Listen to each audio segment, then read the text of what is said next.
What's happening, people? Hatman Strikes Back, daily boxing news. What am I talking about? It's the night flight. All aboard. I'll be your captain and entertainment for the evening. Shout out to Striker, the Truth Channel, Ocean Blue, Jay Manchester, The Box, First Round Boxing, David Fisher. Big up, big up, big up. Do I consume caffeine? Barely any at all. That's right, Ocean Blue. Flight mode activated. How you guys doing?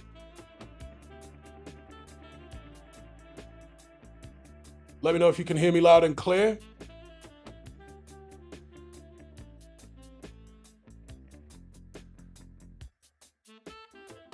Some disturbing developments over the past 24 hours. Orange man in that small country in the Middle East have started doing stuff, which is, like I say, very concerning.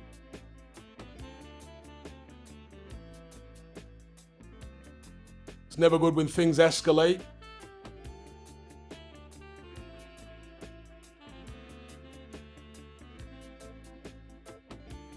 The Box says, since I stopped drinking coffee in the mornings, my energy levels actually went up.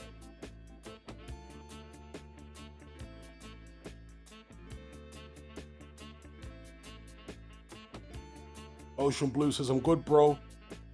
Just had some tiramisu. I do like me some tiramisu. That's an elite dessert.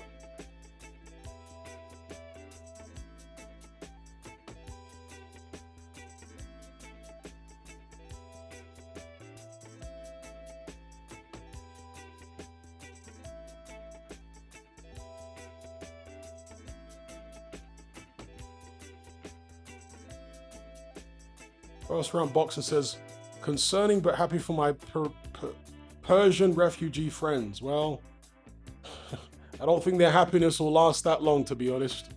If the situation escalates, I think it will turn from happiness to horror. Because the last thing you want is it escalate into something really big, and then it'll just be an absolute disaster.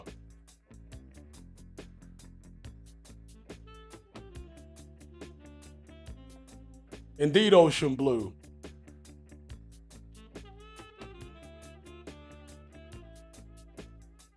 Truth Channel says Usyk versus Kickboxer for a title too.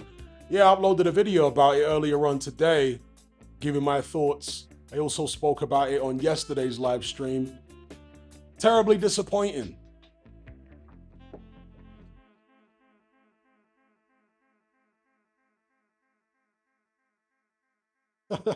The Box says, didn't Trump win the Nobel Peace Prize? What a load of rubbish that award is. So did Obama. Obama won the Peace Prize, and look what he did. The Peace Prize, at this stage, if you win the Peace Prize, it's like a mark of, I don't know.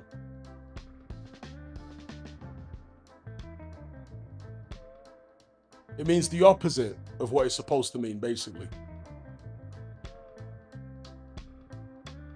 Big up Fernie G.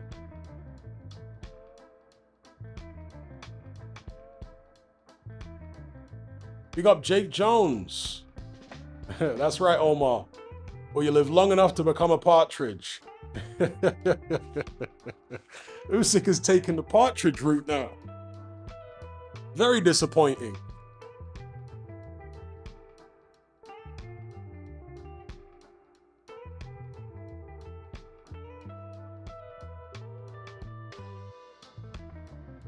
Not sure why I'm getting a Bluetooth request here. That's weird.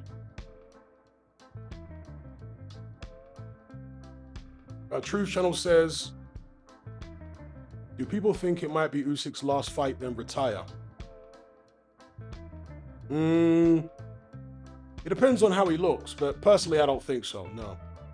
In fact, Ajit Kabayel, did any of you guys see this? Let me see if I can get it up on screen for you here. Don't push the horses. I swear I downloaded it, or did I download it on my phone and then not transfer it to the lappy? Oh, where's my phone? Give me a second there. Maybe I'll transfer it to the phone and... One second.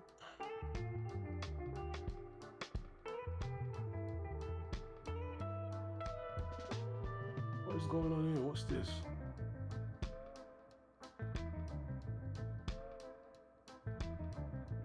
Bear with me, folks. Huh? I could have sworn I downloaded that thing. To download it all over again now. I could have sworn I downloaded it. So basically, the Ring Magazine posted something on their Instagram page, and it was a quote from Kabayel. Is it here? Mute that real quick. Yeah, is that it? Yeah, there it is. I could have sworn I downloaded this. That's annoying. Hang on. Download Instagram photo. Paste the URL in here. Download there.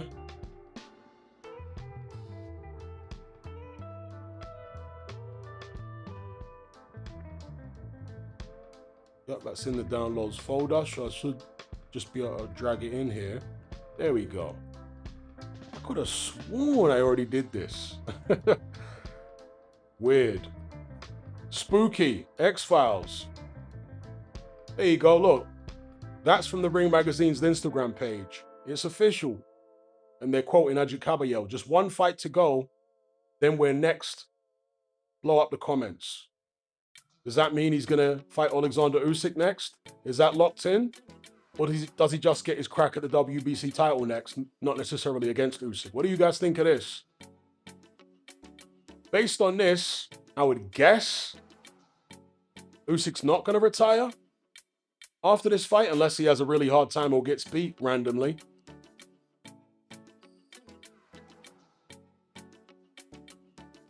CMC says, evening, Hatman. Any tips on dating single mums?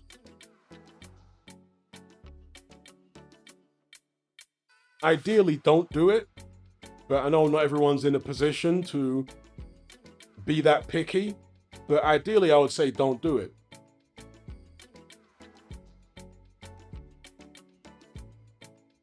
How old are you? Let's start there. Because if you're above a certain age, then if you're gonna date a single mom, then ideally date one whose kids are above a certain age, so they're not a burden for you.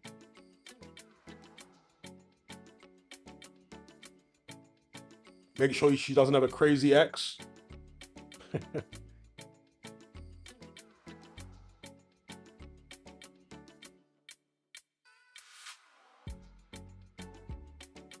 And another one. That's right. Shout out to Railway Unboxing fan.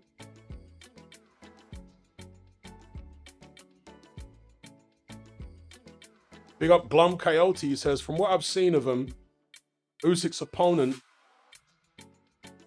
hasn't Mirko Cro Cop. Or wasn't. I guess you meant to say wasn't Mirko Cro Cop.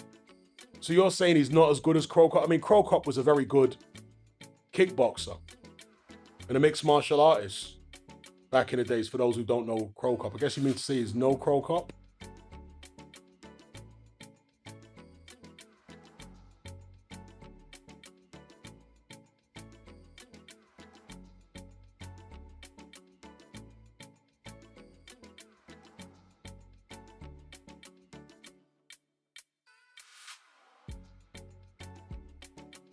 Glum Coyote says it's a great left leg.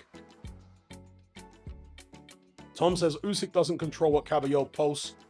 That's got no bearing on Usyk's future. Kabayel interim champion, so he's next up. Whatever Usyk does, he's just promoting himself.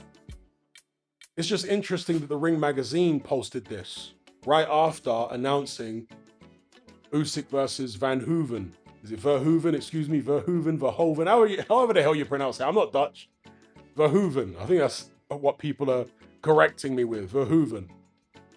So right after Ring Magazine announced Usyk versus Verhovven, they then straight away, after all the backlash, posted this. So it's as if they're trying to hint that Usyk's going to fight Kabayel next. Or maybe they just want us to think that, but it isn't necessarily the case. You know, like damage limitation.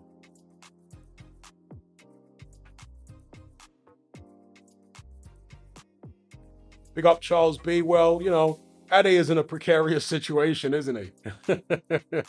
Because, see, once you work for those people, the wrong word here or the wrong word there, and all of a sudden you get cut from the broadcast team.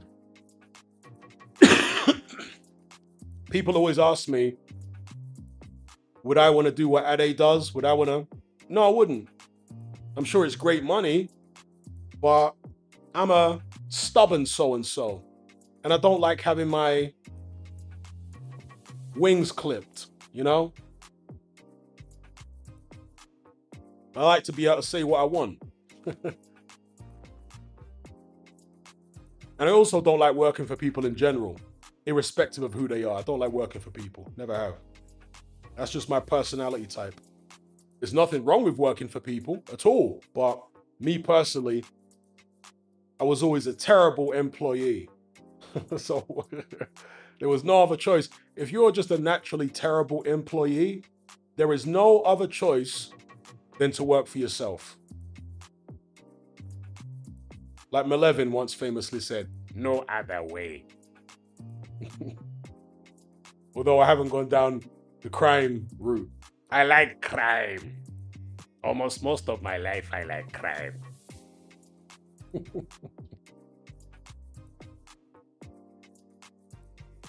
Yeah, damn straight. Can't put a corporate filter on me. That's not my style. No other way.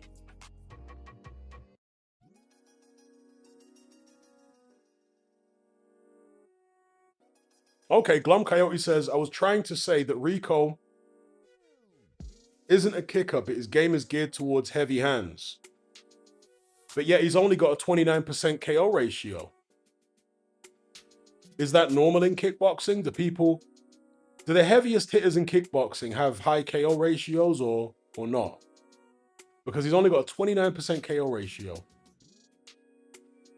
So if he uses his hands a lot, it's not a really encouraging sign, is it, for his chances against Alexander Usyk?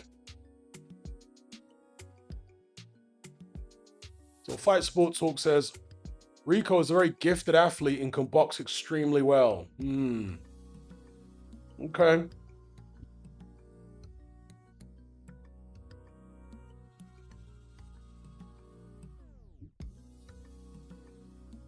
Fight Sport Talk says, no, Hatman, that's not normal. He's a juggernaut, but clearly doesn't punch very hard.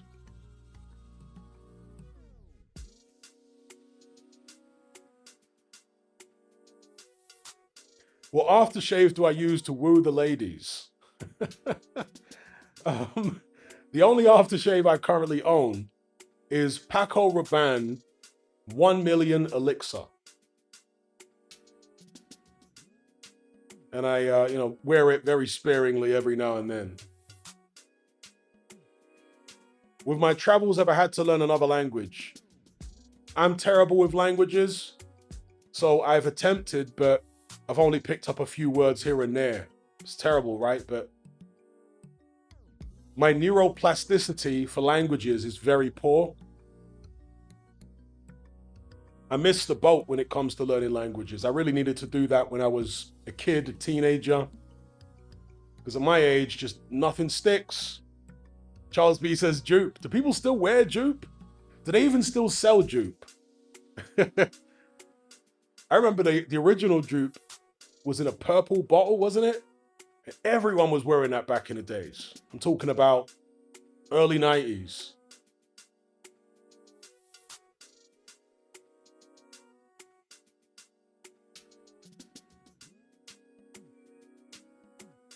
There was certain bad man in my area, early 90s, that started wearing jupe. It was like the smell of badness.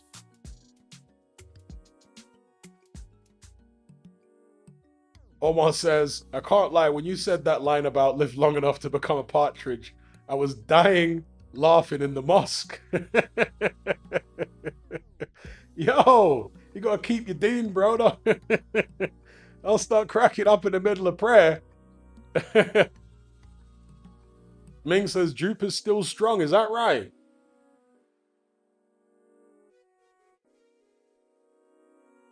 Charles B says, I remember getting it for Christmas in year 7.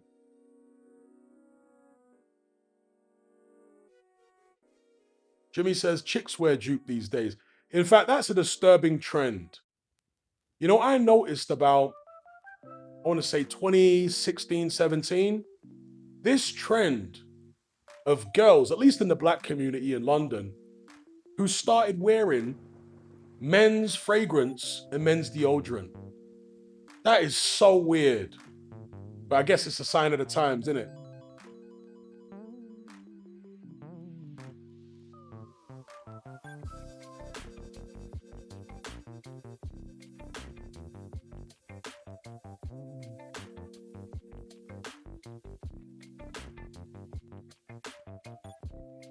Shout out to Supersized Fries. Bud versus Ward at 168. Who wins? It's a tricky fight for Ward, but I got Ward winning. Wow. Dominica says, man are wearing girls' perfume too. It's the end times. No wonder Christians think it's the end times. Wild.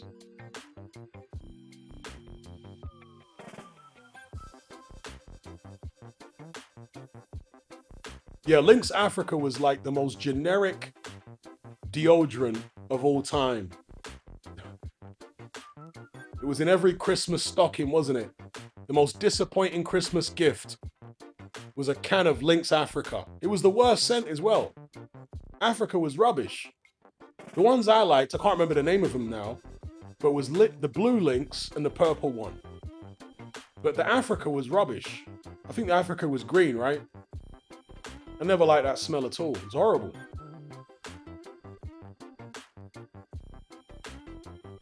Shout out to Clark.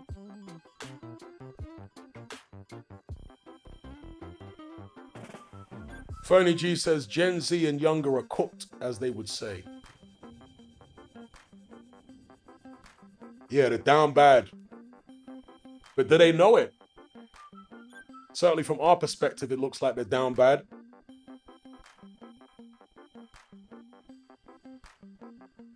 I remember Jazz aftershave. No, it don't ring a bell right now. Big up Supersized Fries again. Big up Glum Coyote. Who have you got, by the way, Supersized Fries? Bud versus Ward at 168. I got Ward, but it's a tricky fight because Bud is very, very slippery.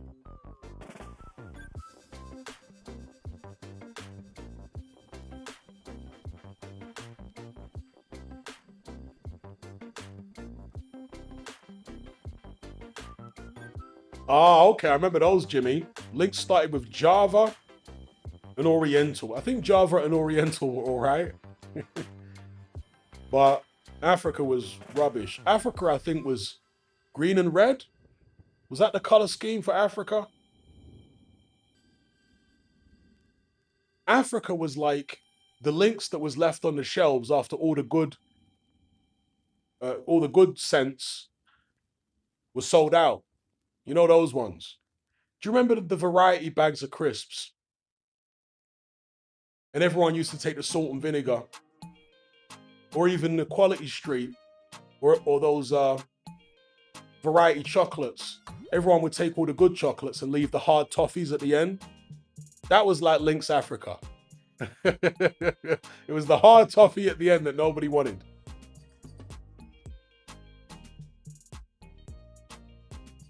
What was the most popular crisp flavor in your household? That's a question to all of you. In my household, it was definitely salt and vinegar.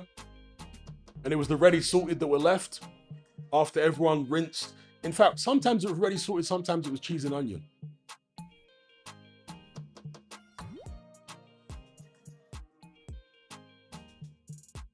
KO Kid says, liking the new music as well, Hatman. Link's chocolate. I'm not sure I remember that, actually. Charles B says it was the bounty of deodorant. Oh, yeah, prawn cocktail was a favorite as well. Don't get it twisted. We love the prawn cocktail. But I want to say salt and vinegar was the number one. Maybe prawn cocktail number two. Prawn cocktail was doing bits. Let's not mess around here at all. But then when you started branching out a bit, you know, after payday, your parents might get some variety in. I love me some KP skips. What? I would go through KP skips because they're mostly air, right? But the flavor is immaculate. So I'll go through so many packs of KP skips, quavers.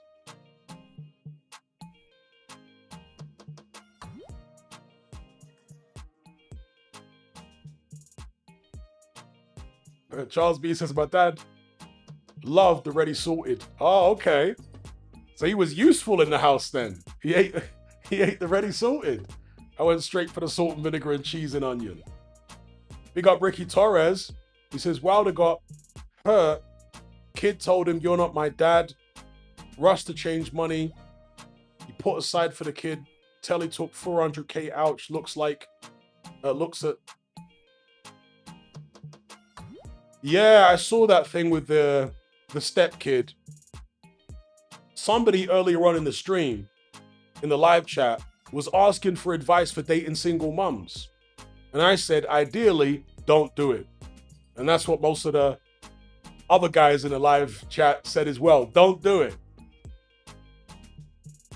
You know, it's as simple as this. And this is real talk. Many years ago, when I was in my 20s, I was staying with a friend of mine. He lived with his mum. They had a house in Herne Hill. His mum had a house in Herne Hill.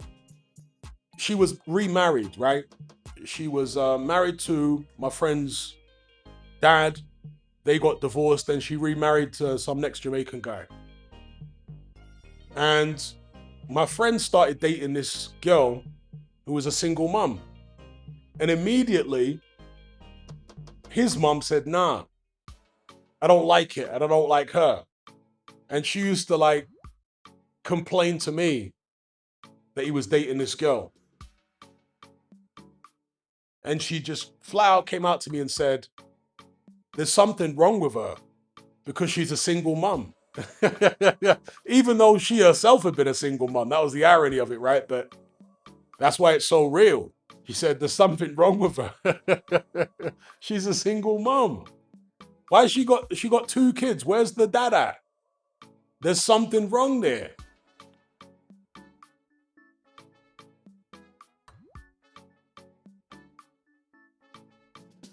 King James says, Flaming Hot Monster Munch was the epitome of a savory snack.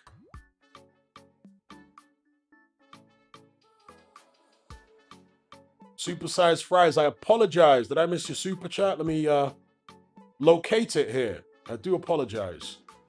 Could Bud outbox a prime Kovalev? I want to say no. I think that would actually be a step too far. I'm going to say no. I'm going to say Bud could not outbox a prime Kovalev. What do you think? Big up Glum Coyote. He says, I had a deodorant market.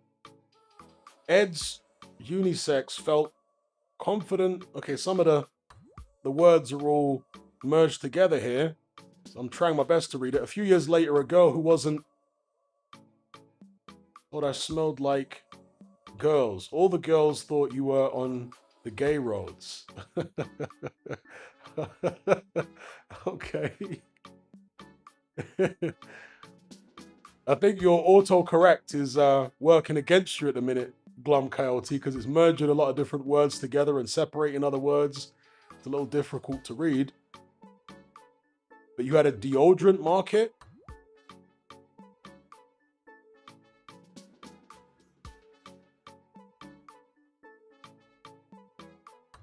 She told you smelled like girls.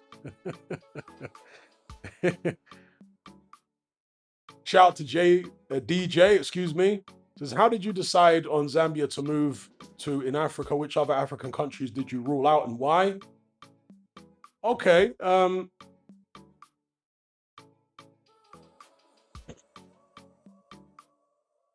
So first of all, I looked at the politics of various different countries. I went online and I spoke to people from various countries, particularly ladies, just to try and catch a vibe and see where they were at. I looked at the entry requirements, because some countries in Africa require you to get jabbed, right? For things like yellow fever. And I was like, that's not for me. And what else was there? I looked at visa requirements, but to be honest, excuse me, the visa situation in Zambia is not particularly good. Damn. Yeah, not particularly good. But I mostly looked at the politics. I looked at the climate. I interacted with the people online, the entry requirements, etc., etc. And that's how I made my decision. I found the people, the ladies who I interacted with online, to be very, very friendly. Very friendly, very feminine, talkative. It's easy to talk to. And spoke very good English. Zambia must be in the top 5 countries in Africa in terms of English speakers. So that definitely influenced it. Because in Costa Rica, the locals don't speak English that much. That's one of the reasons why I was confined to gringo areas. Also the safety element, but the language thing. Because Costa Ricans really don't speak English like that. Not that they have to, it's not an issue.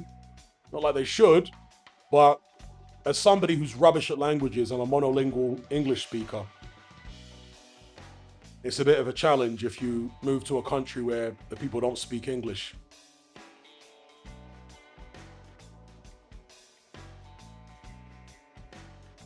Iron says, Hatman, if you were 26, what would be the age limit of the women you'd date? I'd probably say a year older than me, maybe. That might be the limit. 2 years at an absolute push if I was 26, but probably a year. That'd be the limit.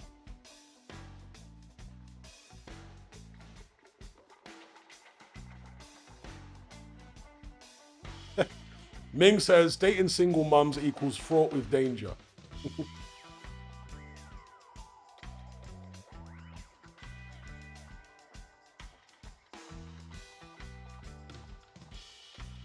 Supersized fries says, I think Kovalev would be too strong. Yeah, I agree. The jab, the side, I agree. I agree. We got Philip Answer in the chat.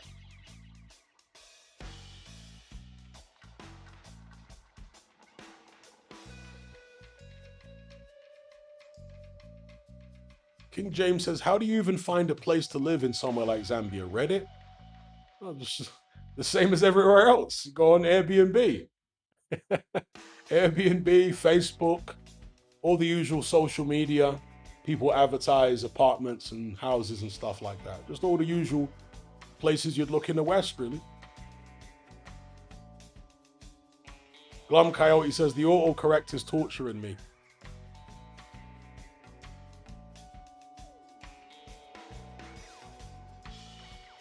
It's coming to the end of rainy season here, and the There's a lot more sunshine now. But there's still a lot of frogs hanging around. And there's a frog actually in my apartment right now. A little frog. There was one in before, and I opened the patio door to let it out. It was in here for a few hours, hiding. Then I caught it next to the patio door. I opened the patio door to let it out. It hopped out, and then a different little frog hopped in. Unbelievable. You wonder about animals sometimes. Another little frog hopped in. It's under the couch somewhere now.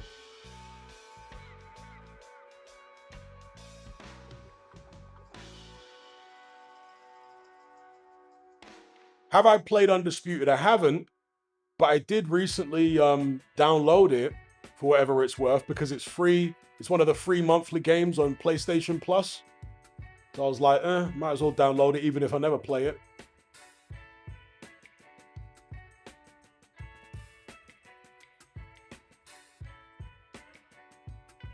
King James says, don't you want to live on an island where English is the main language like Jamaica? Well, Jamaica is extremely dangerous. No, I don't want to live on Jamaica. No. And people speak perfect English here, so it's absolutely fine.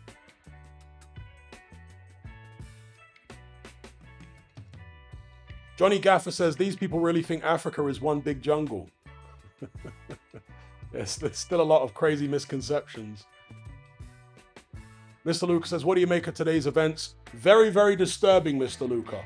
Very, very disturbing. Orange Man and his little friend there, who I won't even name, they are hell-bent on the apocalypse or something. I mean, they're hell-bent on the apocalypse. So I'm feeling like I'm in a wise position right now, far away from the West, in case this thing escalates. God forbid it doesn't. Railway Unboxing fan says, shout out to the frog. Iron says, the attitude is disgusting from the majority of London women. It is indeed. I don't like the way they talk, the tone of the voice, anything. I'm just not interested at all. No, thank you.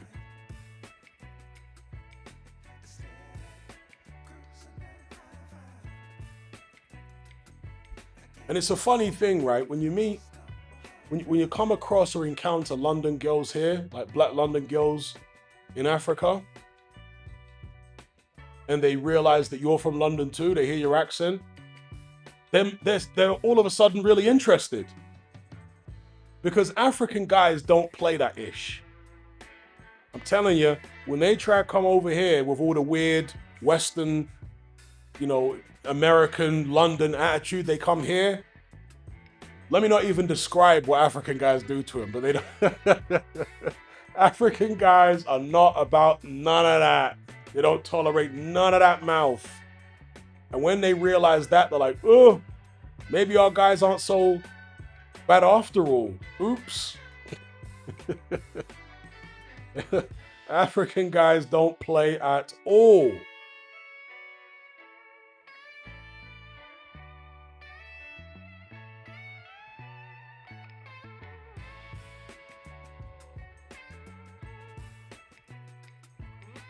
Glum Coyote says, a year.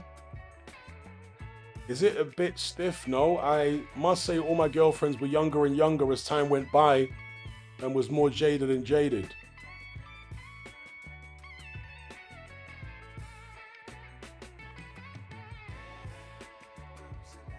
Big up Supersized Fries. He says, what percentage do you give Kabayel versus Usyk? I want to say I give him a 37% chance.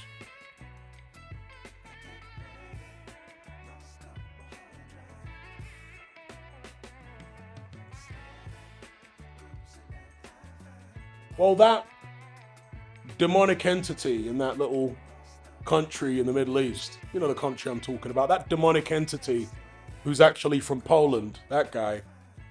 I mean, he's been desperate, absolutely desperate, praying for war with that country for decades. You know, like in Full Metal Jacket, where the drill sergeant says, "You'll be a minister of death, praying for war." That's what that guy's like. A minister of death, praying for war. Man's a weirdo.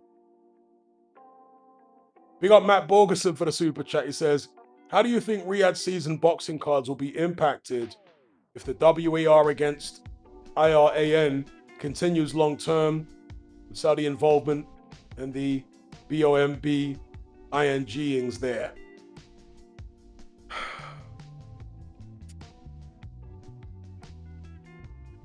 It depends how far it escalates. Yeah, it depends how far it escalates. If it escalates really far, then it's all over, isn't it? They'll have to, if they continue doing any boxing events at all, it'll all have to be overseas somewhere. It won't be safe to do it in the kingdom anymore. So your guess is as good as mine, Matt, but I hope this stuff don't escalate, because you think about the allies that both sides have, it could get real mucky. Real mucky. And the world don't need that. Charles B says, Hatman, have you seen Empire of Dust? I haven't. Is it a documentary or a movie?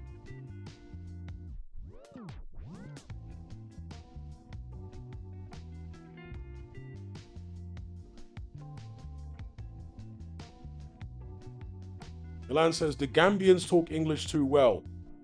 I wouldn't know about Gambians, but I would assume they do. But Zambians, with a Z, they talk English very well, yes.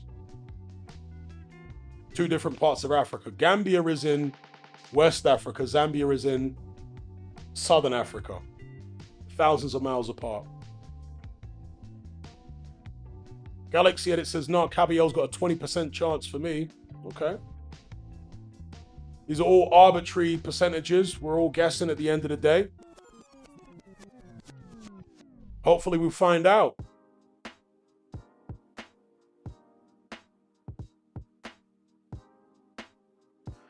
Iron says, Hatman, I'm 5'7" and slim built and feel like I don't get respect based on my size. Would you recommend bulking up and building a lot of muscle to be intimidating? I mean, it can help. I guess it can help. Not so much because of the way you look, but because of the way it makes you feel.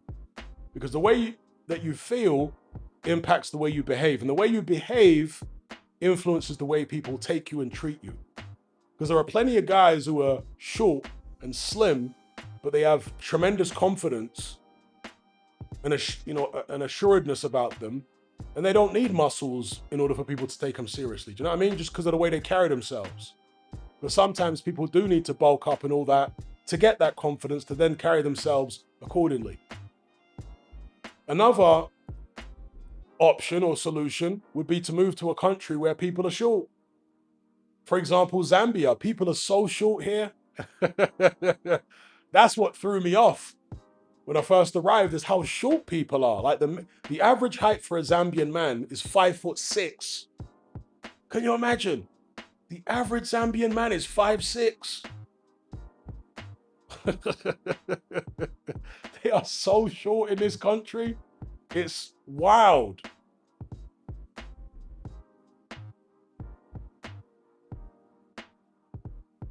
Like here, 5'6" for a man is a normal height. It's not seen as short, it's seen as normal. So if you're anything above like 5'8", 5'9", you're seen as very tall. By the locals here.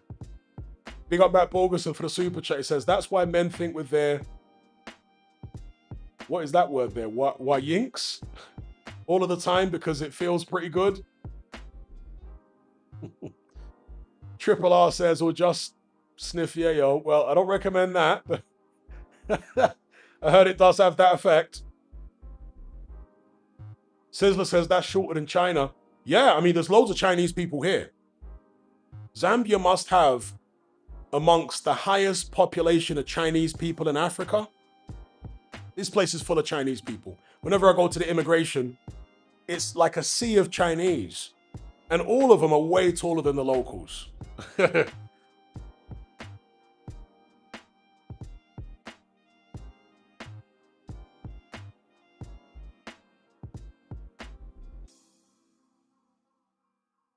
I see the black eye that Eddie Hearn had? No, I didn't. Was he part of the Black Eye Club? Any of you guys know what the Black Eye Club is all about?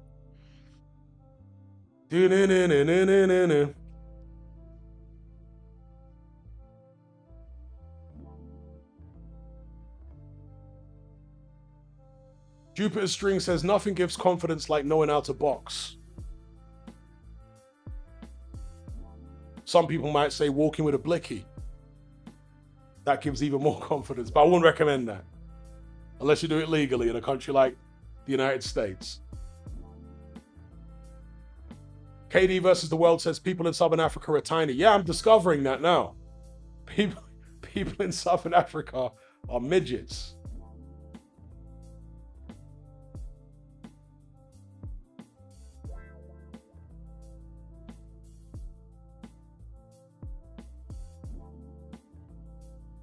Big up KO Kid Boxing. He says, big up.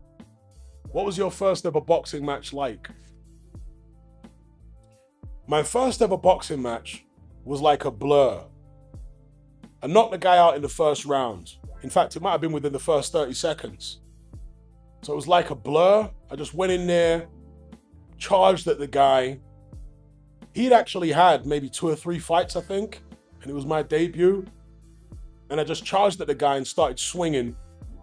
And he was hitting me with some big shots, but I was just way more powerful. And I caught him with a hook. He got a standing count. I went back in, hit him with some more hooks, put him down. He got up, they waved it off. But it was just a blur.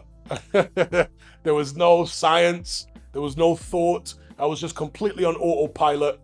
When I charged at him, I knew I was getting hit. I could hear the shots. Doom, doom, doom. But I was just throwing hooks. He was throwing straight shots at me down the middle. I was throwing hooks. So his shots weren't hurting me. My shots were hurting him. It was a blur. Complete autopilot.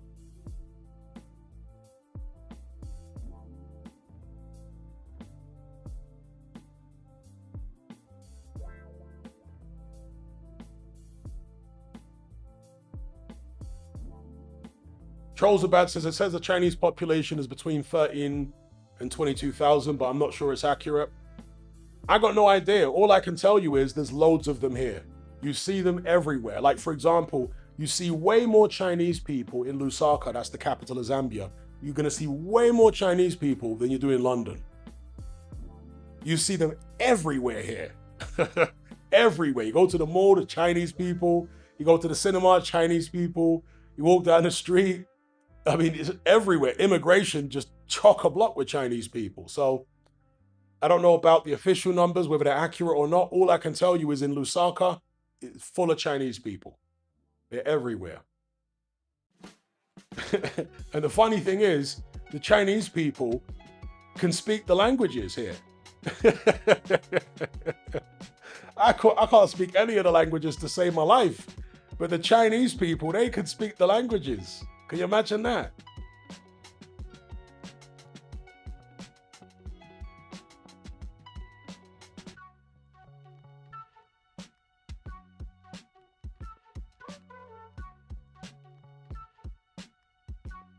Sweet Math says, is transhumanism the end game for the elites?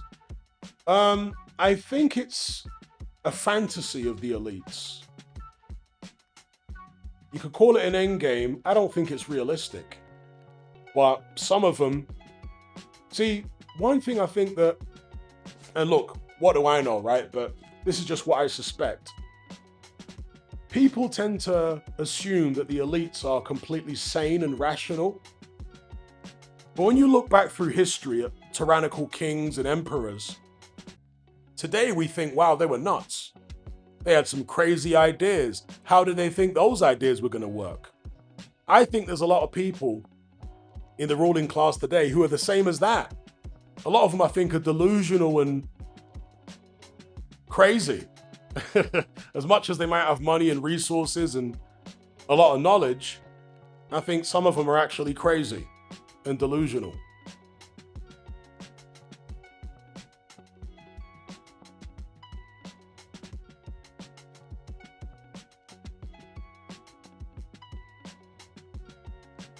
Galaxy Edit says, I won my first fight on points 3 months ago. How do you overcome nerves? Because I don't know why, but I'm more nervous to have a second fight than I was for my first one.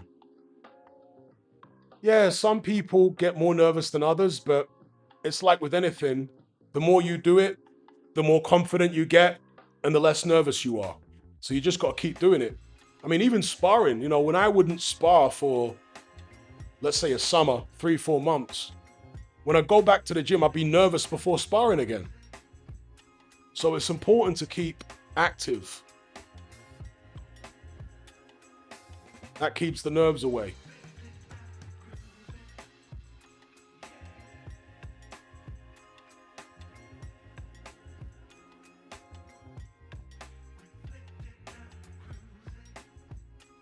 Chris G says, you're not watching the DAZN card tonight, Hatman. What card is that? Is it a Frank Warren card full of a bunch of miscellaneous fighters? Is that what it is?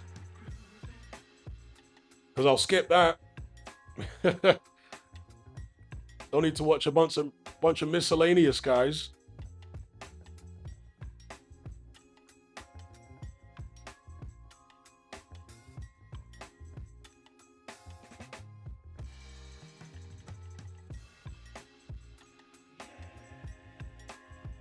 Milan says, what is the perception of the Balkans in the UK? I'm not quite sure what the general perception is, but people of my generation obviously remember the Balkans conflicts, which were vicious.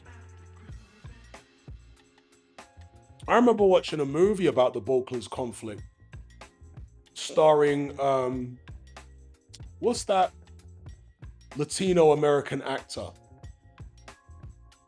Benicio del Toro. It starred Benicio del Toro and Tommy Lee Jones. And he was like a war veteran from the Balkans or something. I forget what that movie was called. It was grimy.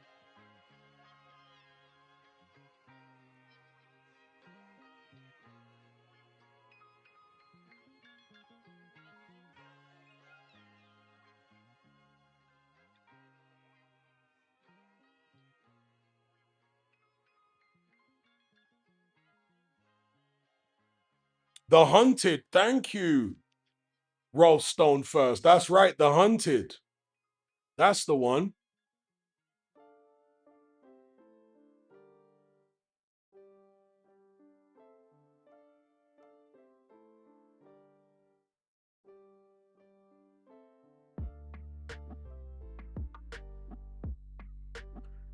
KO Kid Boxing says, the only time I wasn't nervous, I got smoked in a round. Every other time I had sleepless nights and never got hurt in a fight. Yeah, I was never hurt, never dropped in a boxing match. The only time I ever got dropped was in a street fight.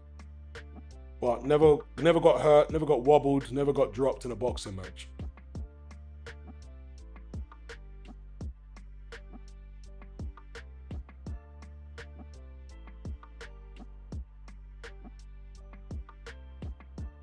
Yeah, I've seen Don King has issued legal proceedings.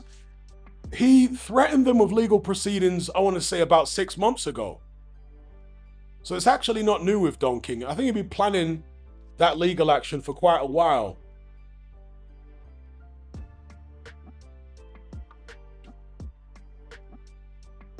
Because remember when Michael Hunter wanted to fight Jarrell Miller?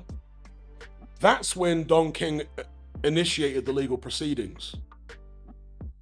Or at least sent some legal letters out.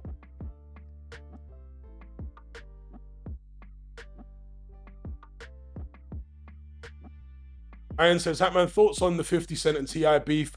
Embarrassing from two grown men. I'm going to be honest, right? I thought the T.I. track was actually quite good. I actually quite liked it. And I don't normally like music from old washed rappers, yeah? But I thought T.I.'s track, and I've never even been a T.I. fan, but I thought it was actually low-key fire. Does anyone else agree with me? I was pleasantly surprised by T.I.'s track. Ain't no fear here and all that. Yeah, I was like, okay. So that's what you're dealing with. All right. Iron says it was, to be fair. Yeah, it was low-key fire. It caught me by surprise. I didn't expect that.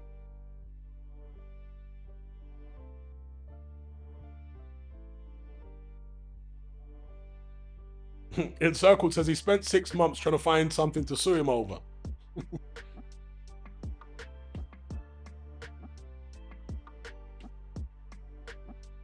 King James says, what was your go-to move on the doors? Fishhook, eye gouge? Biting. I used to bite people.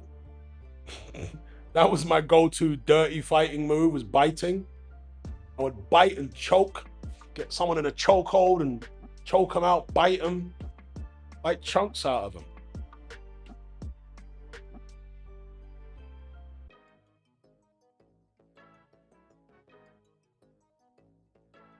Like Blanca from Street Fighter. Which of the Street Fighter characters bite? Blanca, and I think Zangief bites as well, doesn't he? The first time I bit someone was a fight I had in secondary school. I fought someone who was like, he was a year or two older than me. He was a lot bigger than me at the time. And he was just like ragdolling me in the fight. So when I got close to him, I bit him as hard as I could. I was swinging at him, and he was so much taller than me. All my punches were missing. So when I got close to him, I just grabbed him, pulled him down. I was like, argh! I bit the guy. I was trying to bite chunks out of his flesh. Big up Double A. He says, what's one of your funniest dating experiences over the years? One you can look back on now and see the funny side of. I'm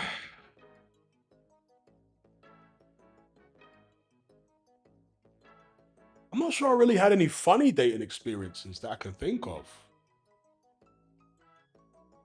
I mean, not that were funny at the time. Looking back, you can laugh, but at the time it weren't funny. So there was an experience that I had back in 2017 where I had some situationship with this Jamaican girl. Definitely not a relationship. It was just, casual link for a few months. And she caught feelings after, 2 or 3 months.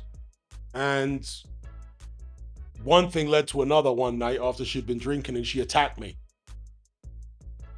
Started throwing bottles at me and all this kind of stuff. Thank God her friend was there to actually restrain her and allow me to get out the house. And when I left the house, she was like throwing bottles out the window at me. I went up the street and she chased me. She managed to break out of the room and she chased me barefoot all the way up the street. But like divine intervention, a police car was driving past and they saw the commotion, pulled up and actually intervened on my behalf. Can you imagine? It was a male police officer and he was like, stop, stop. And she was screaming all hysterical, trying to get at me. And he was like, I'm going to arrest you, to her. And I was like, damn. Policeman's my guardian angel. And she actually stalked me for about at least 6 or 7 months after that.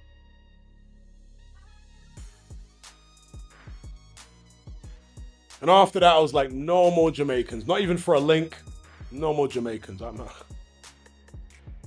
Can't do it. Not even a linkage. It's not worth the hassle.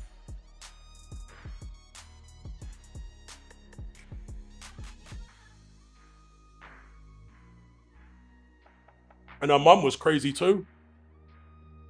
The apple don't fall far from the tree. Her mum was nuts. Mum was a crazy Jamaican woman as well.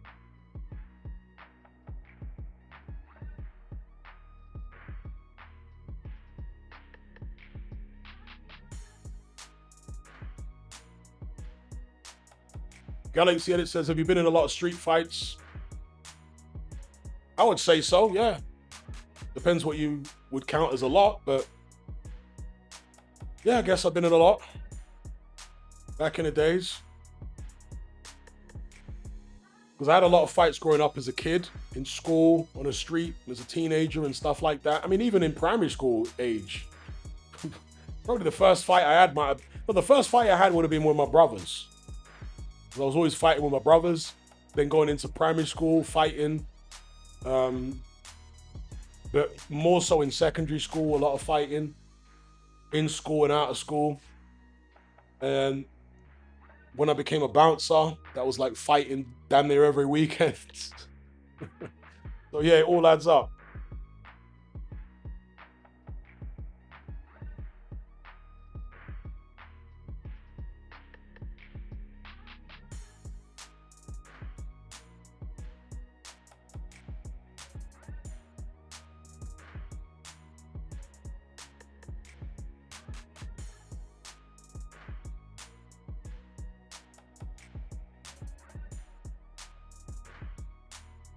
Shout out to Double A13. How about your funny dating experiences, Double A? Have you got any?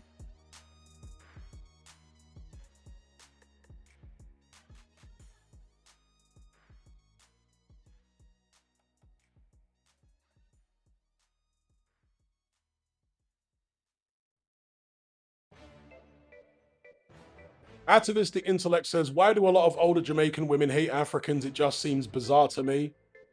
Ignorance, but also because so many Jamaican guys love African women. So there's jealousy there too. African women tend to have a nicer shape than Jamaican women. Jamaican women generally tend to be kind of top heavy. Like big bust, but the bum is a bit lacking. Just being real. Whereas with African women, you know, big bum and all that. So there's jealousy there.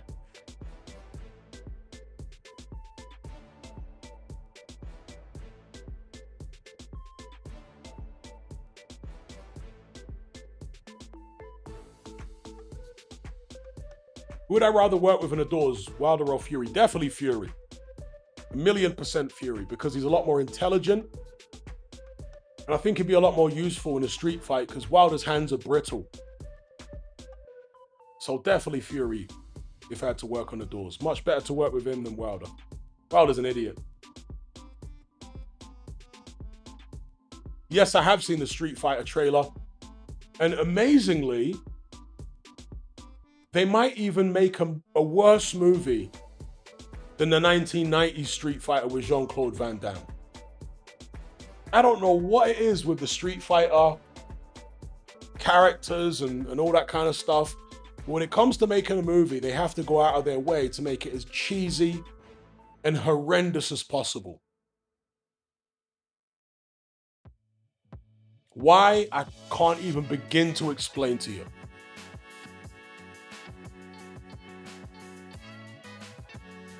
Ah, okay, touche. Reverend says, Fury stood back when Billy Joel's dad was getting punched up. That's a good point. Perhaps you should reevaluate your hypothesis. Anyone know what movie that's from? I love just doing random voices from movies. Well, perhaps you should reevaluate your hypothesis.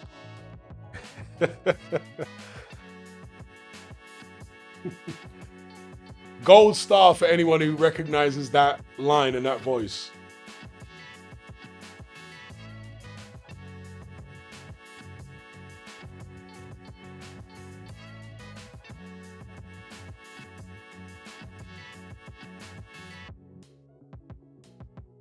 Nobody know it? It's a low-key banger of a movie. Shall I do it again? Well, perhaps you should reevaluate your hypothesis. I can't believe nobody's got it. Someone's got to get it. Yes, there you go. Encircled has got it. A series of unfortunate events. Jim Carrey, yes. Not the TV series, the movie. With Jim Carrey and Cedric the Entertainer. He's in it. Because Jim Carrey in that movie plays a bunch of different characters. One of them is called Captain Sham. Another one is called Count Olaf. Another one is called Stefano. Stefano's the one that I impersonated right there. My name is Stefano. I'm an Italian man, and I am here to help your uncle with his research and facilitate, as well as remain observatory. Yes, Stefano. Yeah, he pretends to be a zoologist. That's right. I've been bitten 43,700 times, mostly on the face. A lot of this has been reconstructed, but I think they did a pretty good job, even though my mustache is a tad askew.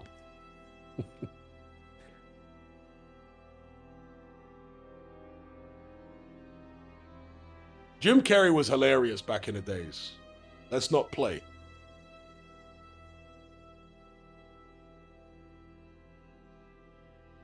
Charles B says, I don't get why they don't follow in the footsteps of the Nolan Batman movies and make a dark, serious Street Fighter movie. I completely agree. It's inexplicable why they keep doing this cheesy Street Fighter stuff. It's so weird. KO Kid Boxing says impressions are on point. I used to be quite good at impressions when I was young, like in school.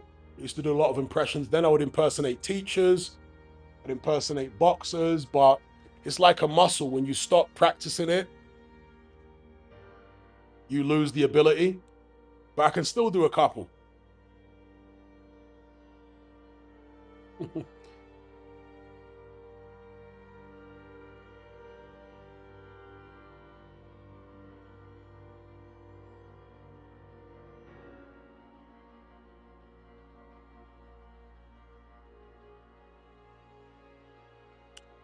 Yeah, they're saying the leader of that country's been unalived, but apparently that country's denying it, but then again, they would. So who knows? Let's just hope it doesn't escalate into something crazy and drag in the Kremlin and drag in the CCP, because then it gets real sticky. We don't want that.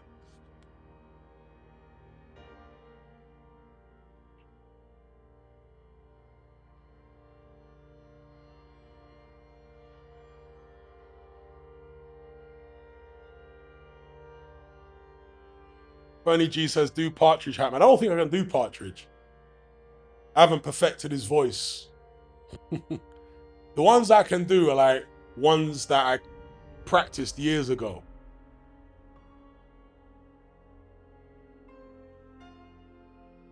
I never practiced Partridge. I guess I'm okay at John Fury. Big bad John Fury, 100 on the hard road.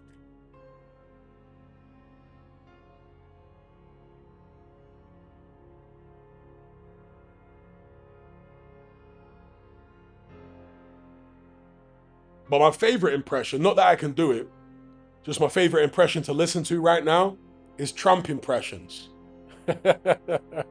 Trump impressions are so funny because he's got the weird hand movements and the way he talks is weird, and he's got this very simple way of. He's got a very limited vocabulary, doesn't he, Trump? Very limited vocab. Good people, bad people, very bad things. You know the way he talks. Why has Trump got such a limited vocabulary?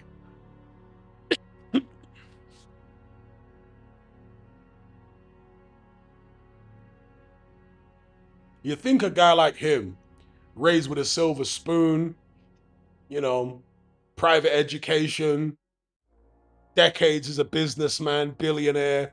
You'd think he'd have a good vocabulary by now. I mean, his vocab is so limited.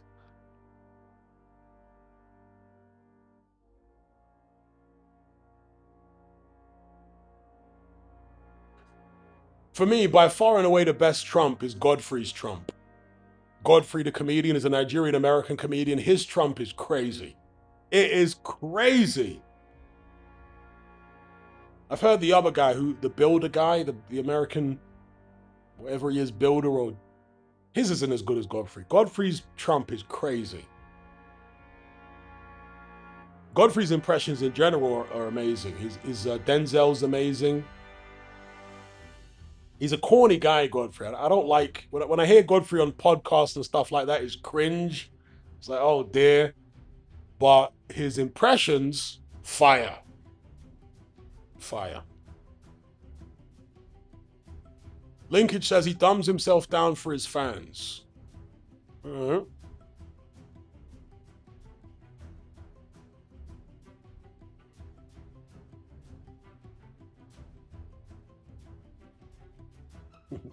Oy vey, okay.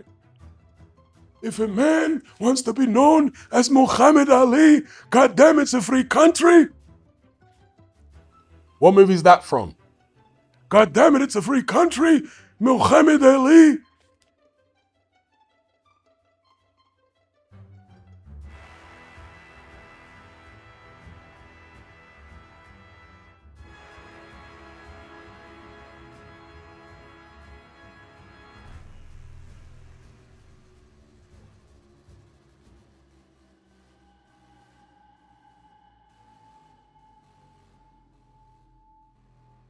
I used to do a great Eubank Senior, but I can't really do it now. In school, I was so good at Eubank Senior that I used to get requests damn near every day. Every day. Oh, do Eubank again, do Eubank again. It spread like wildfire that I could do Eubank. People would stop me after school. Oh, you can do Eubank, can't you? It's unbelievable. I turned into a little bit of a celebrity at school because of the Eubank impression. But because I don't practice it anymore, it's not so good these days. Coming to America, there you go. Big up Craig. That's right. The barbershop scene. Muhammad Ali. Yeah, Joe Louis was 130 years old. Joe Louis was 130. Rocky Marciano. Yeah, that was peak Eddie Murphy for real.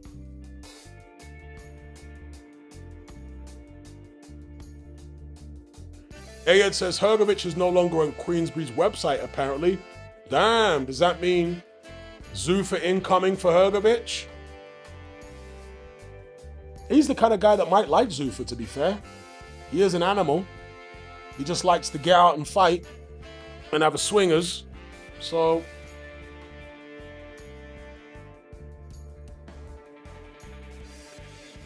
can I do a Scottish accent? I guess it's not too bad.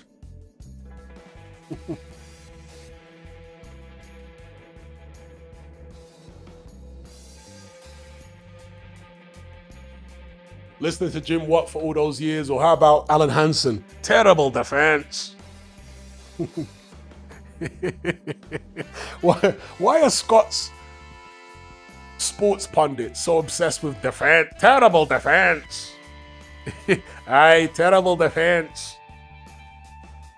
The Scottish pundit, whether he's a boxing guy or a football guy, is obsessed with the defense, and he's so angry all the time, like Hansen.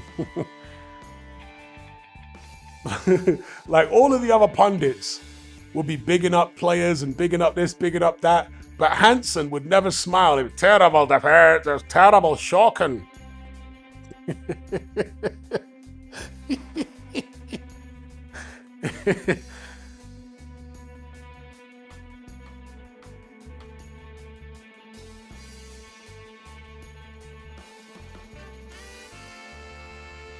I like Jim Watt as a commentator. He was one of my favorites.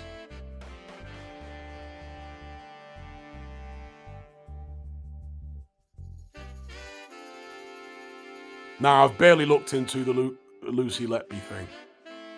Barely looked into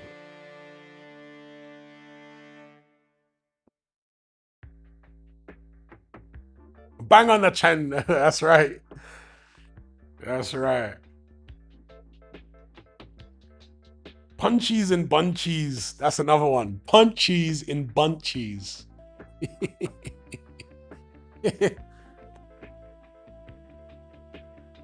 Do a Scouse impression. Scouse. What do Scouse people say? The busies. Go ahead there, la. Alright there, la. How you doing from Liverpool? That's not a great impression. But they say la. Okay there, la. It was better when I used to watch Brookside back in the days.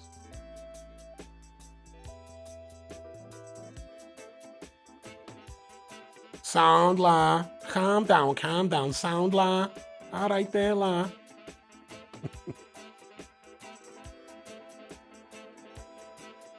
Yeah, that's the kind of in. That's the route in to the Scouse accent, is when you remember the Harry Enfield characters. Calm down. All right.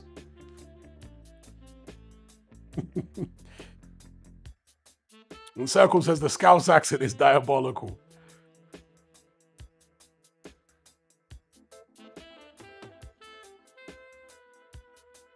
The Scouse slang is interesting, isn't it? The busies. It's like nowhere else in the UK calls police busies. The busies.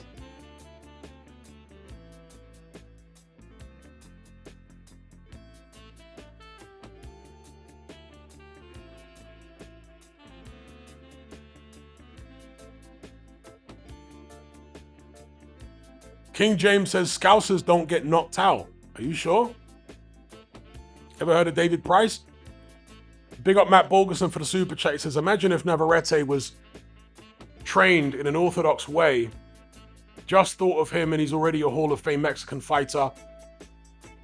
I've been beating sugar. Okay, I'm not sure what that last line means there, Matt. You care to clarify?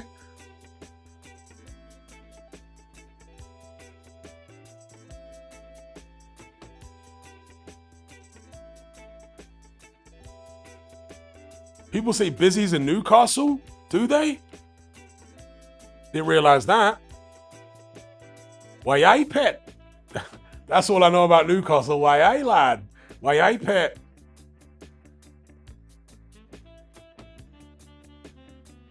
Why aye, man? That's a Newcastle saying, isn't it? Why aye, man? Up in Newcastle. Up the Geordie, up the Magpies. Yeah, my Geordie ain't good. I just know why I, man.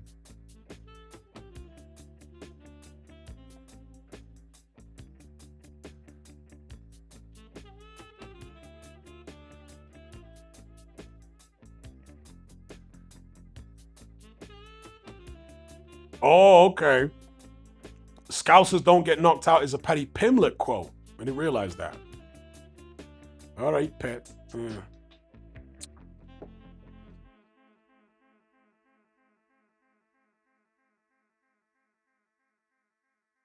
Do a Bahamian accent. It's like that. From a 242. Well, mother sick.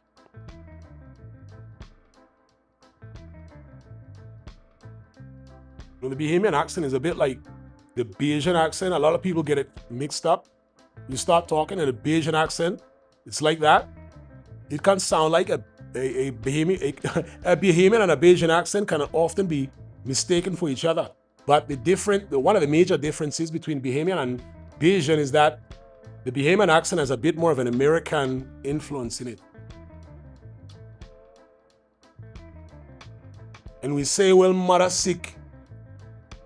That's the Bahamian equivalent of, Jamaicans say, bomba clot. Bahamians say, well, mother sick.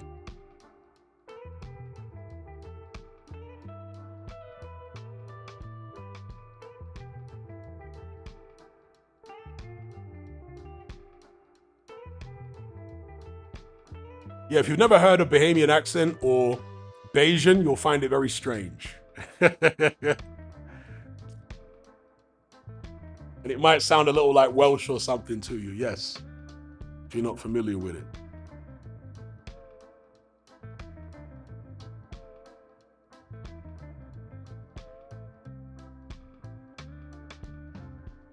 Ming says going a bit downhill. No, that was literally an authentic Bahamian accent. I am Bahamian. That's what people talk like in the Bahamas. Or as we call it, the 242.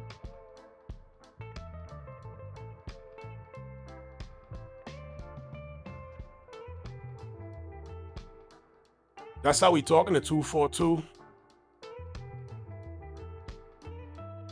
The 242 is the area code, the international dialing code for the Bahamas. That's why they call it the 242.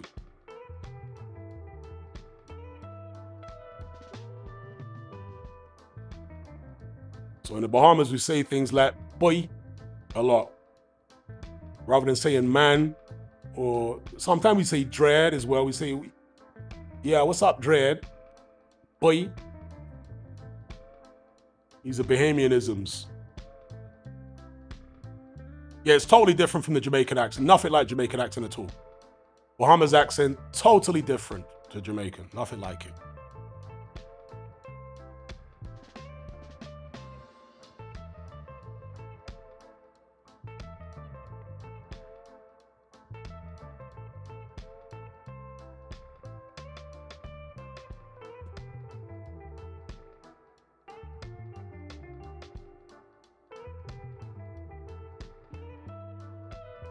Will I consider dating Bahamian girls? Hell no. Hell no. Why would I do that? That's called hustling backwards.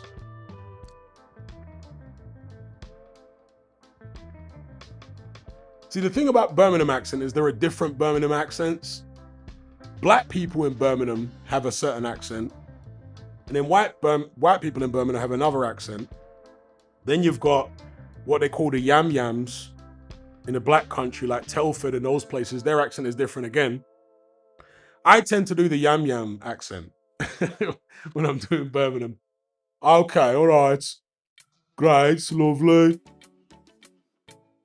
Any accent that sounds like that? From Birmingham? Okay, all right.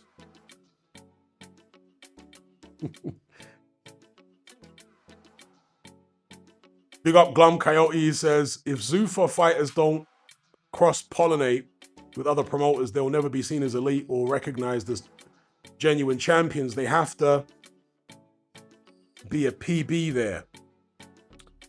Well, it depends how much talent they sign. If they have the majority of what the public consider to be the elite talent, then they might be able to get away with doing everything in-house. So it all just depends on how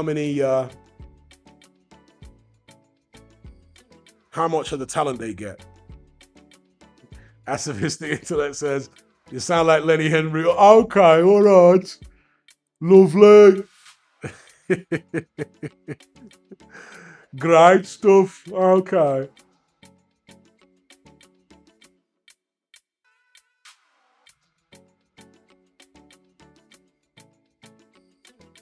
I used to date a girl from Birmingham back in the days.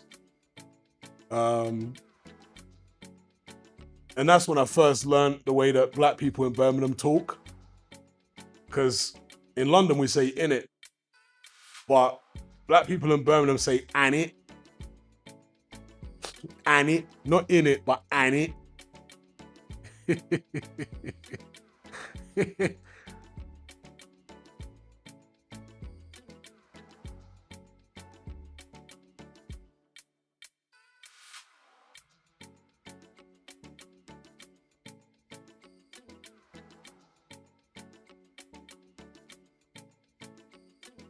What was my favorite subject in school? Well, PE, physical education, was probably number one. After that, I would say English, biology, history, and geography. I've given you a few there.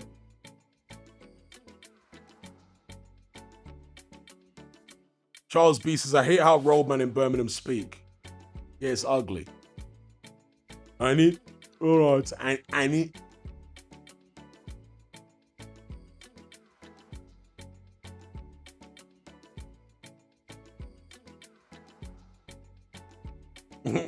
Atavistic Intellect says, that has got to be one of the worst accents in history. The Brum accent is so dead.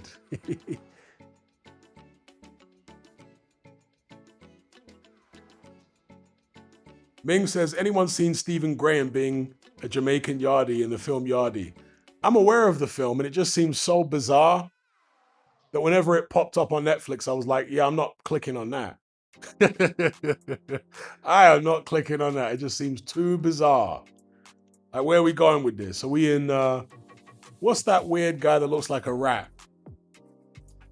M dot. Are we in M dot territory here? Like, drop me out.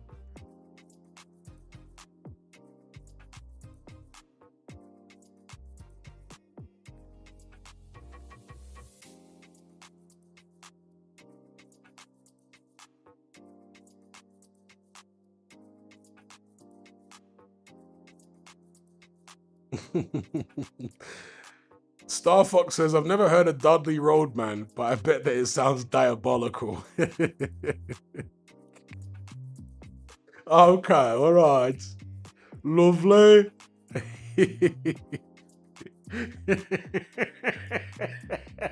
People from Birmingham love saying, lovely. All right, okay. Great stuff, okay.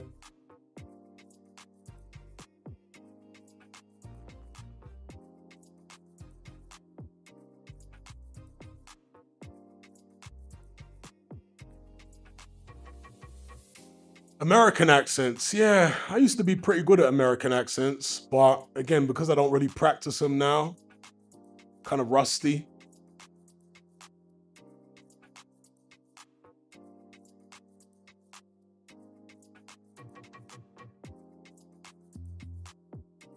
I did a pretty good American accent when I did the Floyd is Jesus videos on my old channel. Anyone remember the Floyd is Jesus videos I did? It was like a parody of a Mayweather fanboy. Because I was getting so much hate from the Mayweather fanboys. I was like, you know what? Let me just do a parody of them. Floyd is Jesus. Just type in Floyd is Jesus. You'll hear me doing an impression of a Mayweather fanboy. And that American accent is pretty good.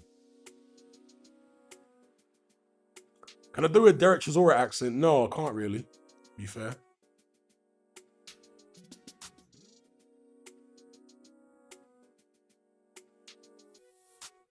I think my Nigerian accent's not too bad.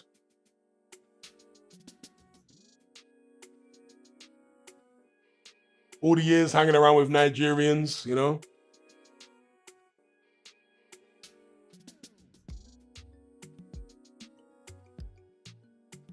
My son, it is not done like that, please.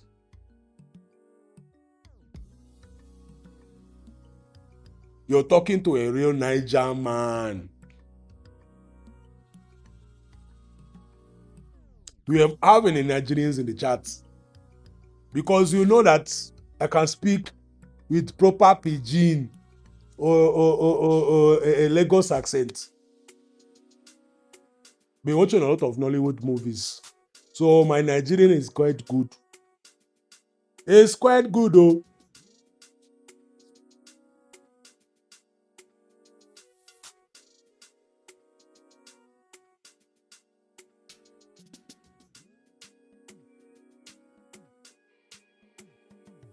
Craig, big up Craig, he says the Floyd is Jesus videos were classic.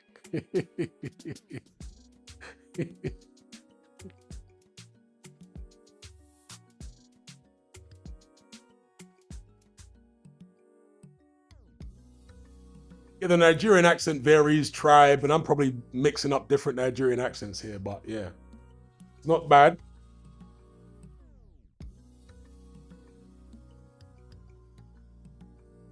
because we have the Lagos accents. Then there's the Igbo and the Yoruba. The accents are different. Also, there's Hausa. Then it depends if you're from the south or the north. The pidgin, the type of pidgin that we're speaking is different depending on the side of Nigeria that we're from.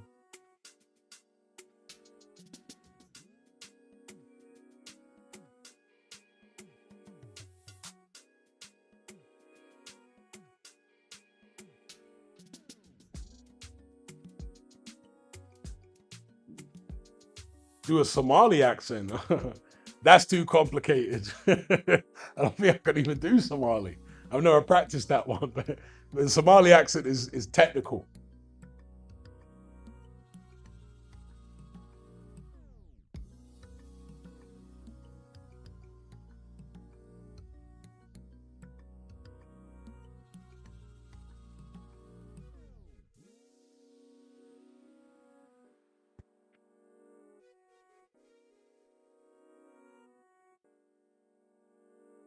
Irish accent.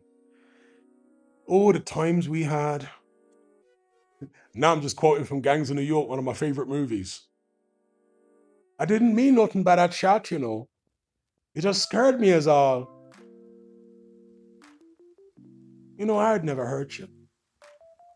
Remember your father and me? Oh, the times we had. Anyone remember that scene from Gangs of New York? Happy Jack. Oh, this is just a thing for Mrs. Mulroney. You boys stay out of trouble now.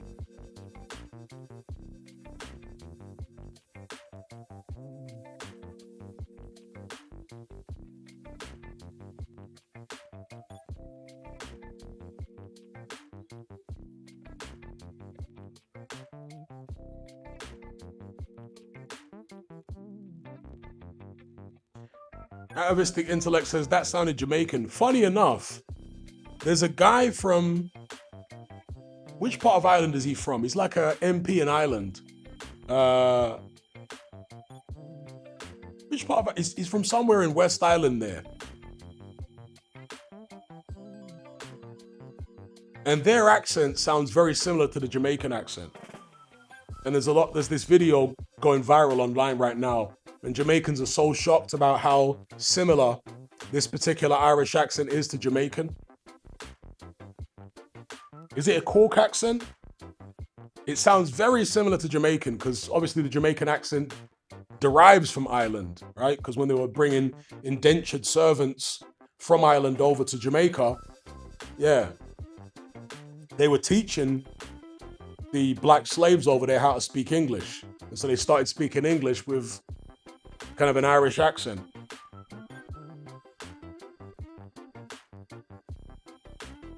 So yeah, it may well be the Cork accent, which sounds kind of Jamaican. Well, really, Jamaican sounds kind of like a Cork accent, in a way.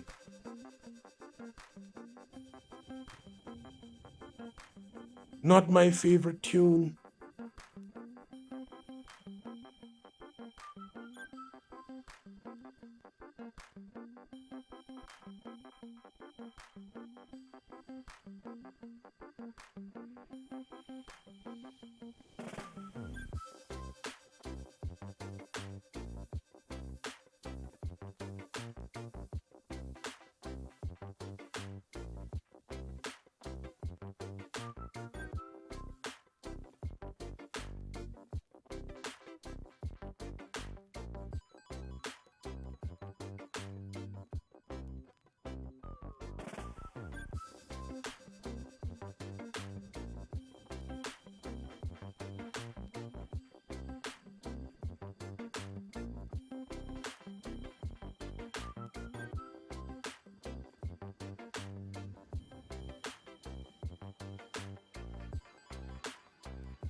Da da da da da da. That's right, the Pug Uglies. That's one of my favorite movies of all time, Gangs of New York. The Pug Uglies, the Chichesters, the Farty Thieves. What other gangs was there? The Farty Thieves, the Plug Uglies, the Dead Rabbits, of course, the Shirt Tails.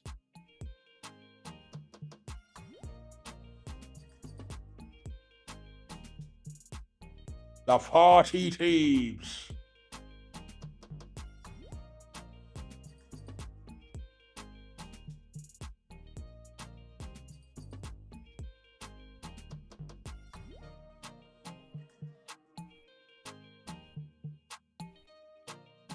Double A says, Hatman, I'm surprised you never liked T.I. I never really listened to his music. I was never into them down south rappers like that.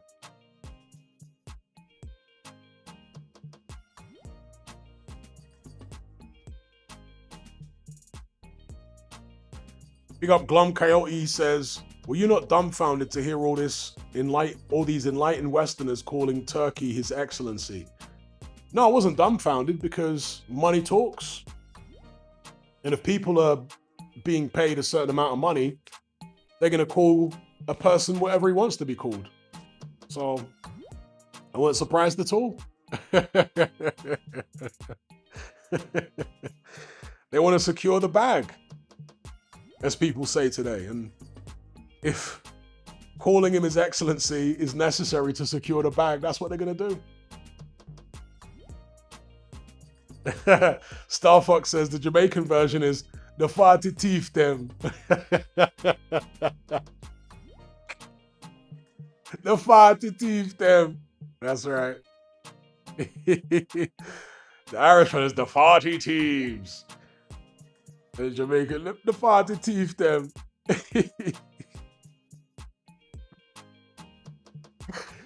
There is something funny about it, just inherently and innately funny about a Jamaican accent. The way Jamaicans pronounce certain words is just funny without even intending to be funny.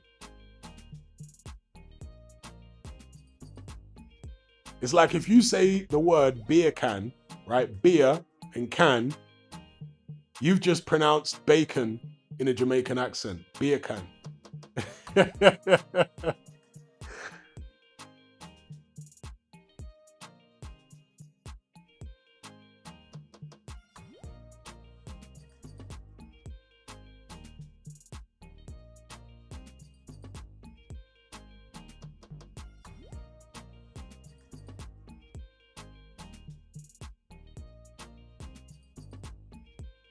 You know what used to really annoy me back in the days?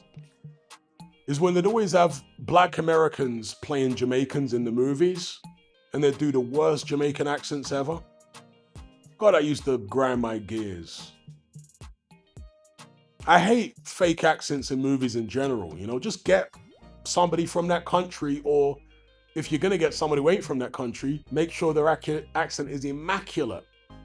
You know, like Christian Bale, his American accent is always immaculate. If it's not that, then just get someone from the country instead of abusing our ears with fake accents. Big up Double A, he says, you think Turkey is starting to become part of the problem from before rather than removing them? Well, the pattern in boxing over the years is exactly that. Anyone who tries to come into boxing and reform it in my lifetime has always ended up becoming part of the problem. You know, it's like, again, going back to Gangs of New York, near the start of the movie, where the Leo DiCaprio voiceover is saying they always tried to reform the 5 points, but it just kept getting worse and worse. It's as if the place loved being dirty. That's how boxing is. Loads of people are coming to try and reform boxing and do this and do that and change it and whatever for the better, and they end up becoming part of the problem. Al Heyman came in and basically tried to implement a UFC model. It didn't work, and he became part of the problem. Al Heyman became worse than what was there before. And he came in with the intention of solving everything. That's just what boxing does to people.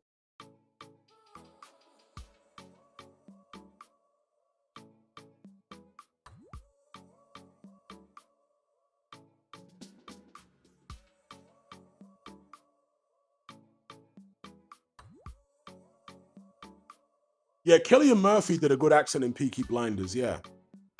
Also, Brendan Gleeson did a really good Cockney accent in 28 Days Later. Brendan Gleeson, of course, is an Irish actor. But go listen to his accent in 28 Days Later. From what I remember, it was really good.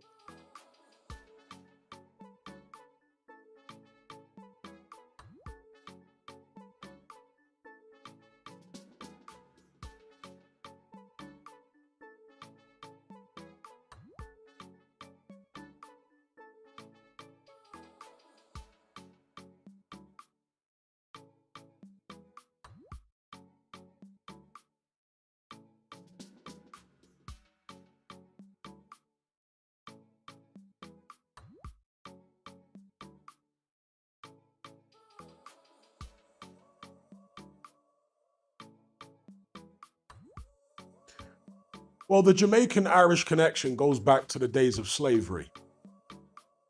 That's where it goes back to. It goes back much further than the Windrush generation and all that. It goes back to the days of slavery because they were shipping Irish people over to the Caribbean to work as indentured servants.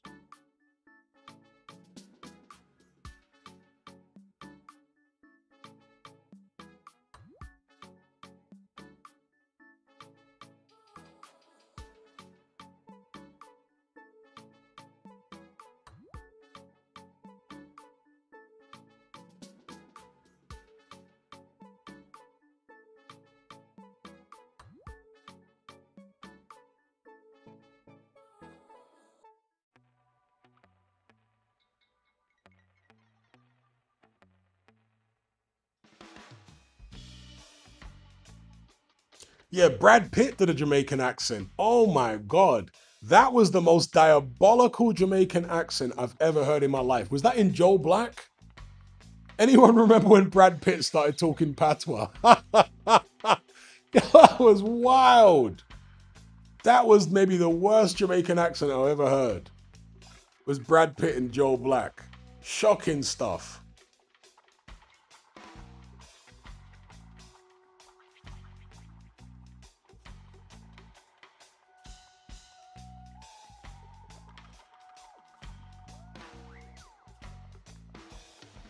Movie Magic says, hey Hatman, just curious, have you ever watched the Christopher Nolan movie titled The Prestige? What are your thoughts? Yeah, I've seen every Chris Nolan movie. I've seen all of his movies. The Prestige is one of my favorites.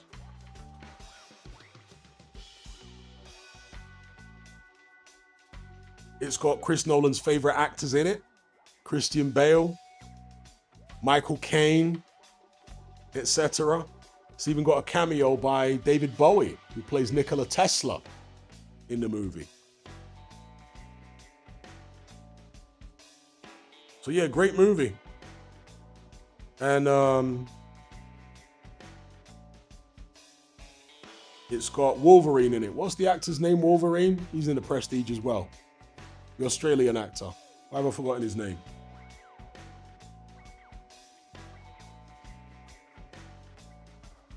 That's right. Nobody taught him the beer can trick.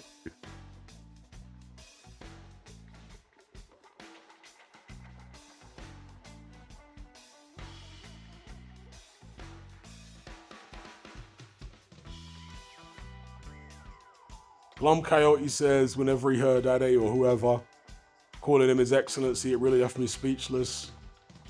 It didn't leave me speechless. I just, people do whatever they do for the money. And Turkey actually said he doesn't like being called His Excellency, but his office insists that people call him that. So I guess all of these people get a call from Turkey's office first, and they tell everyone how to address him. Because he's a member of the Saudi nobility, and they have protocol. Like royalty, they have protocol. Like when you meet British royalty even, you get briefed before you meet them. and you're told how to behave in front of them and stuff like that.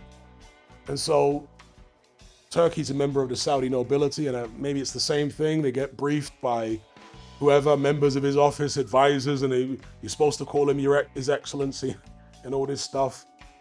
Well, I guess that's what it is.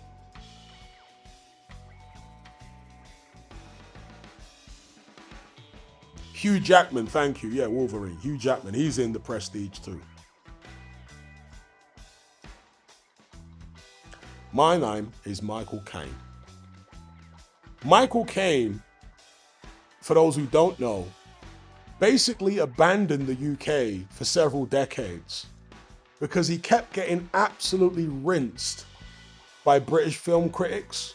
Like Michael Caine basically got ran out of the UK by the film critics who kept mocking him for being a terrible actor.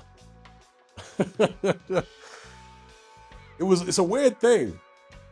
He used to get absolutely rinsed. And it's not until he was appreciated in America that people started appreciating him in the UK. Because there was this weird thing where Michael Caine was just known as being a wooden actor and terrible, and that's the way the British critics perceived him. But once they accepted him in America, then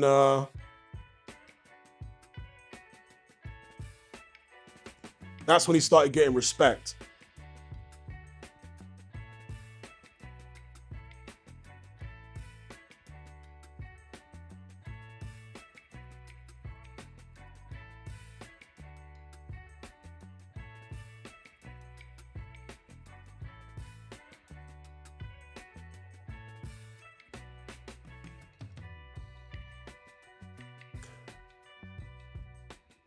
Glum Coyote says, not Dana though, oddly. But he was still holding his hand though. You see Dana holding his hand? He still held his hand though.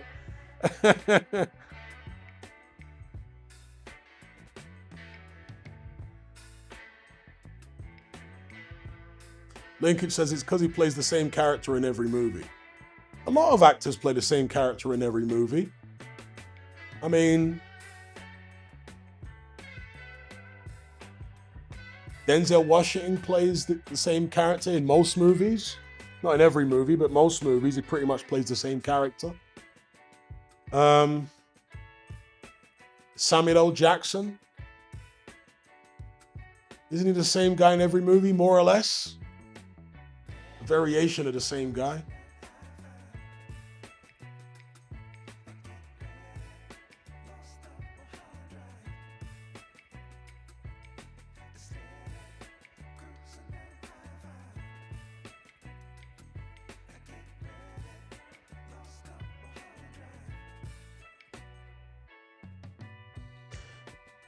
Well, the holding hands thing is a cultural thing among Arabs. Any of you have been to the Middle East, you'll see Arab guys when you walk into the shopping mall holding hands. From a Western perspective, it's very odd, but in their culture, they do that.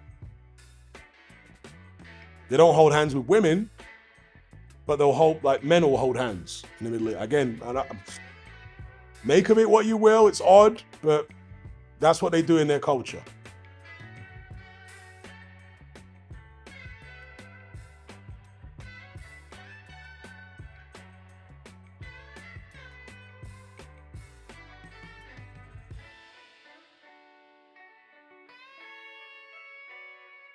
And some Indians do it as well, by the way. Indian men, I'm telling you, they hold hands when they're friends and stuff like that. So Indian men holding hands. So, I don't know, it's something out there in the East, in the Middle East, and on the Indian subcontinent, apparently, that people do.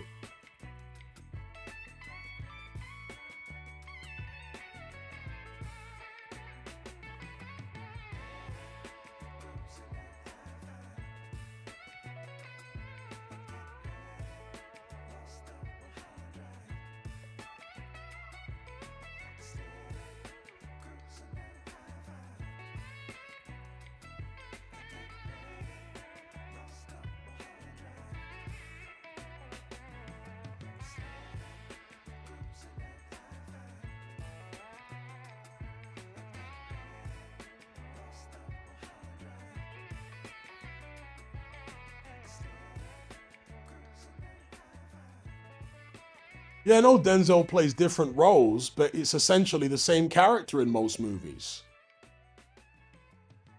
Denzel Washington, Denzel Washington plays the same archetype in the vast majority of movies that he's in. He's usually got a drinking problem. He's either a policeman or ex-police or ex-military with a drinking problem.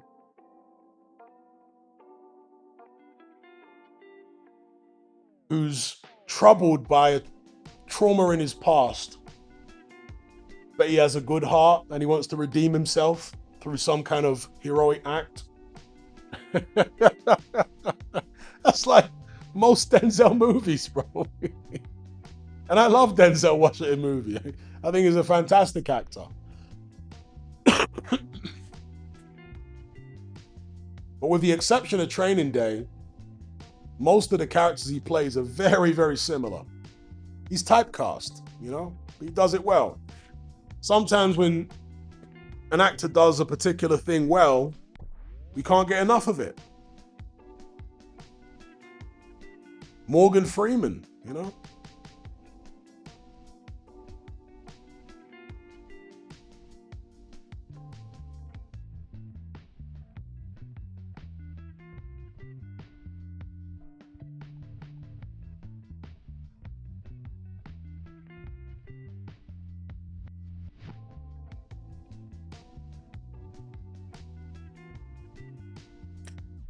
What do I think of Nicolas Cage? Good actor or bad actor?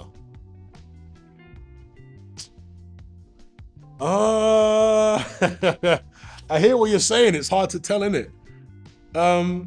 He's not a bad actor. He's just weird. You know, Nicolas Cage is just weird. Sometimes his acting seems unnecessarily over the top and a little out of place. But I don't know. He's just an odd actor.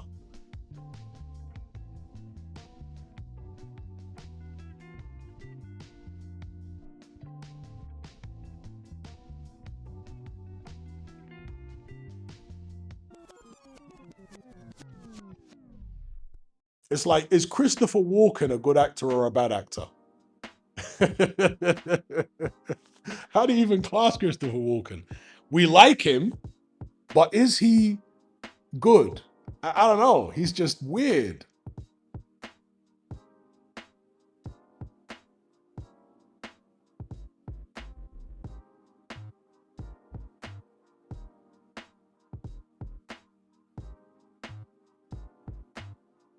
You know, Christopher Walken kind of talks like that in a very kind of strange way. He's got an accent up and down when he's talking. Christopher Walken. And in every movie, it's the same thing.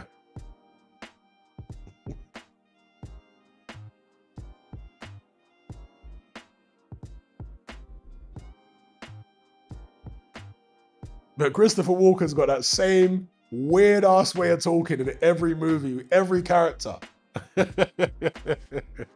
Christopher Walken has got that, you know, weird accent.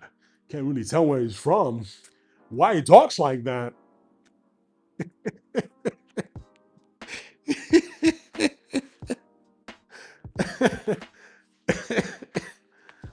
Whoa.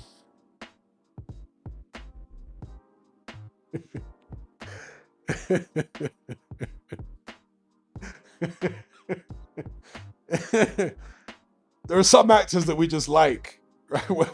Whether they're good or bad, they're quirky and we like them for being quirky, innit? That's just what it is.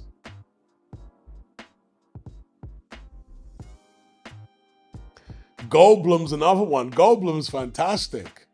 He's so weird. Yes. But life, yes, finds a way.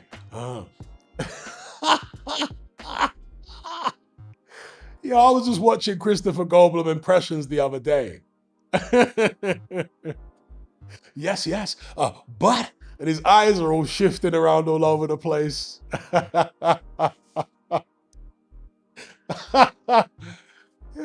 Goldblum is hilarious, bro.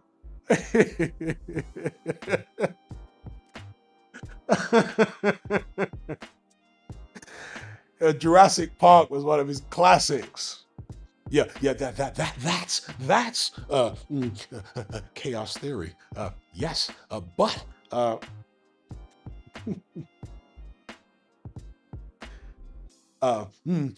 life finds a way.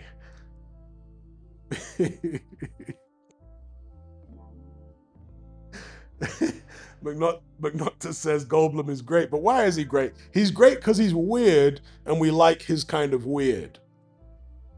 It's not that he's good at going into totally different characters. He's not a Daniel Day-Lewis, is he? Like Daniel Day-Lewis is objectively a fantastic actor. This guy can transform himself completely into totally different characters with a different accent, a different look, different mannerisms, different everything, right? Daniel Day-Lewis. Jeff Goldblum doesn't do that. Jeff Goldblum is Jeff Goldblum in every movie. He's weird, and we like his kind of weird because it's funny, it's charming somehow. You know what I mean? But he's not a guy with an incredible range of going into different, he's not that guy. All right, he's just a funny, quirky person, and that's what we like him for.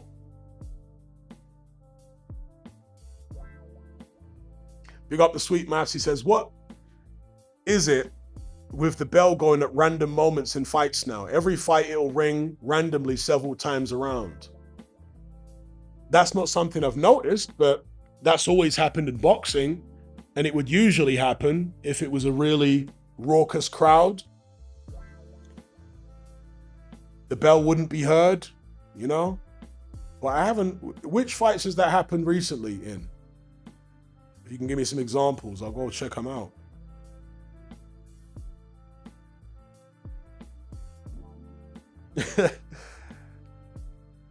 Black Dynamite says he always sounds surprised. Yeah, he always sounds like he's in a perpetual state of wonderment.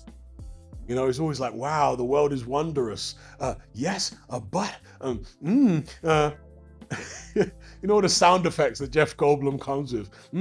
Yes, but, perfect, amazing, yes, but, He's got this like manic, this manic in wonderment kind of demeanor about him.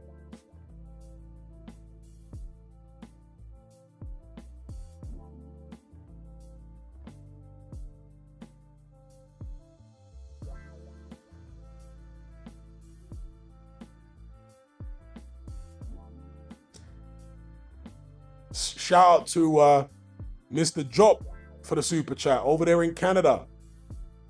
Senegal in the house. Am I pronouncing your surname right these days, Job?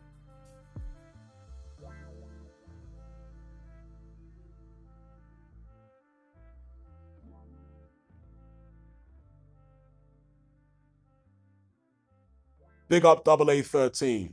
Over and out.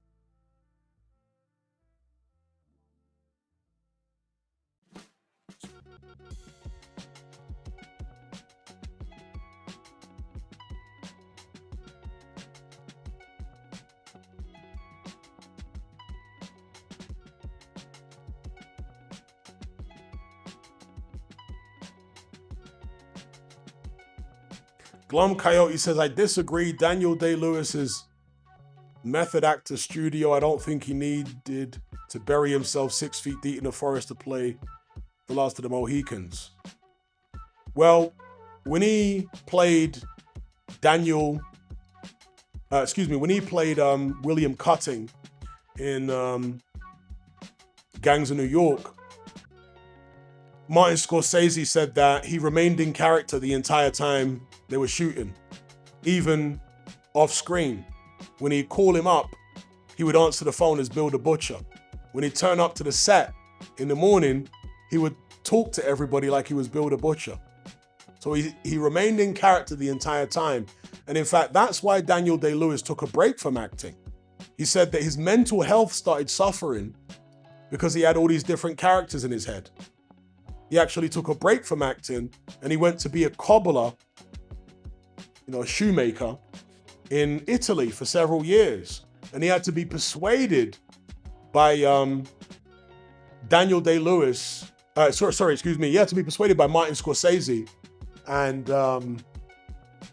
Leo DiCaprio for a long time to actually take that role in Gangs of New York, because he said his mental health was suffering from embodying these characters to such an extreme extent.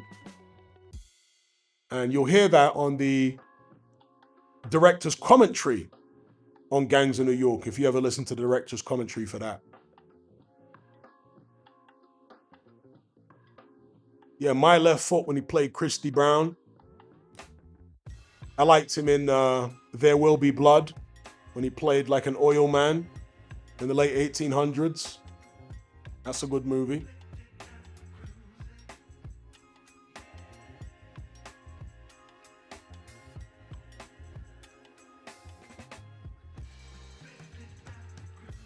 Michael B. Jordan, he's all right.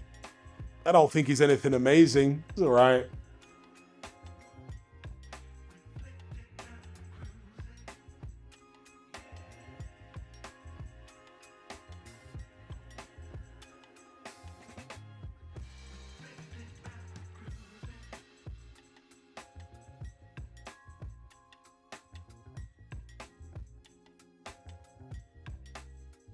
Colin Farrell's a great actor.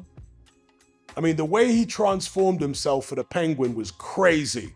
Any of you guys seen the Penguin series? It's an HBO series, right? Penguin. That was crazy the way he transformed himself. Even in the movie, the newest Batman movie, not the Nolan one. Very impressive in that movie. And then even more impressive in the series, The Penguin. It's incredible that it's even him. He looks so different with all the makeup on and everything, the prosthetics. Whoever did the makeup for the Penguin,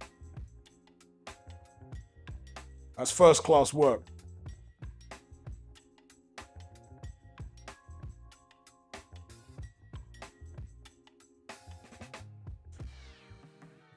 Okay, Job says, you seem to have researched about Senegal. A little bit. A tiny little bit. Big up for the super chat.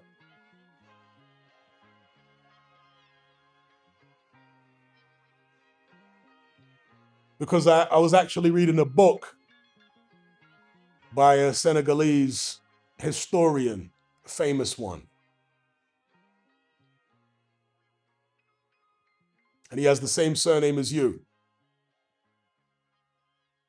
I guess that's a common surname in Senegal.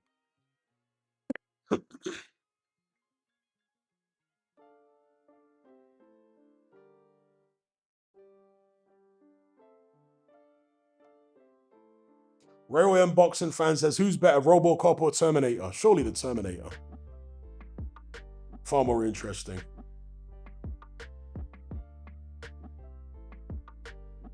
Do I think the Marvel movies are watered down? I don't like the Marvel movies. There was only one Marvel movie that I liked for about 5 minutes, and that was Infinity War. And the only thing I liked about Infinity War was Thanos. Other than that, I do not like Marvel movies. That's right, Sheikh Anta Diop. Correct. That's the author. Sheikh Anta Diop.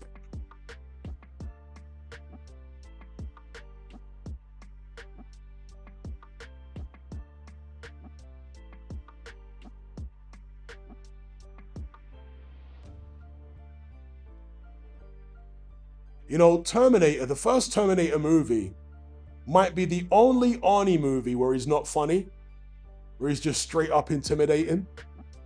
Because every other Arnie movie, he's unintentionally funny. It's only the first Terminator when he's not.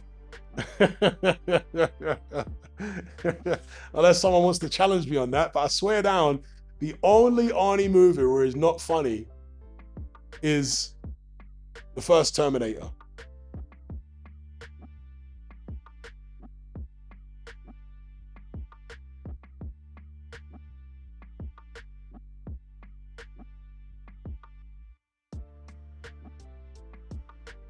Glum Coyote says, Lawrence Oliver saw Dustin Hoffman run in to play someone exhausted. Oliver just told him, just play exhausted. Can't you do that? It's more convincing if he's actually exhausted. And since it's relatively easy to get yourself exhausted, why not be exhausted? You know? I think Hoffman did the right thing.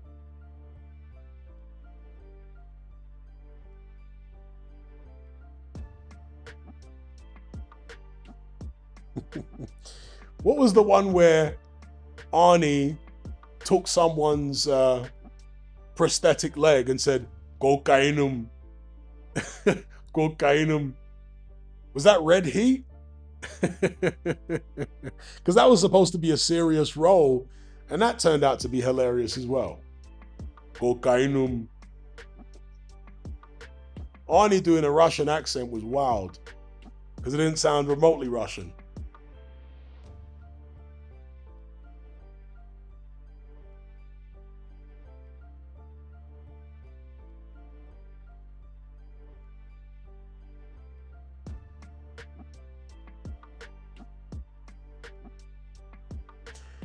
No, I don't think I've seen Marathon Man, to be fair. I've heard of it many times over the years, but I don't think I've seen it.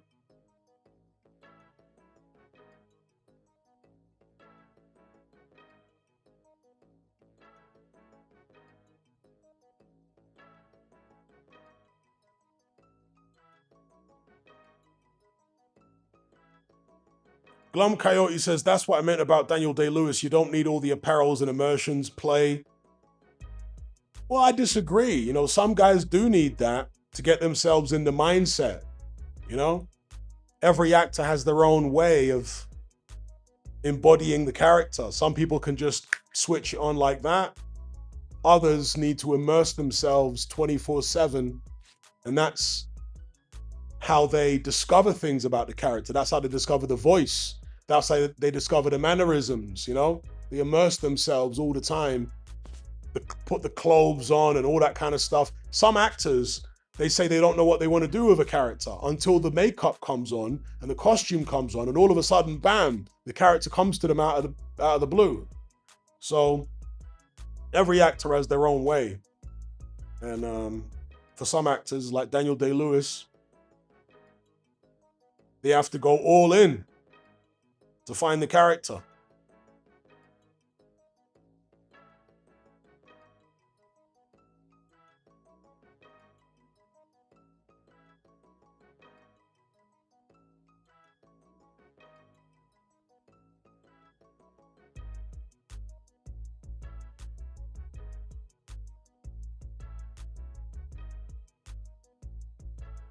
Yeah, Arnie in Predator is mostly serious, but then he still says, "Get to the chopper, it's going to explode." That line is in Predator. "Get to the chopper, it's going to explode." You can't watch that with a straight face.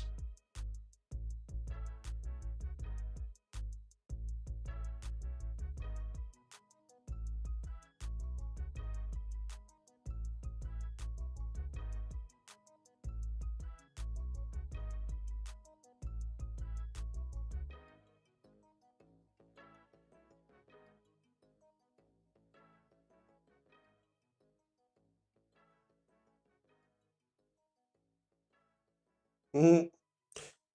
Railway Unboxing fan says, fun fact, Arnie almost played Ivan Drago. Is that right?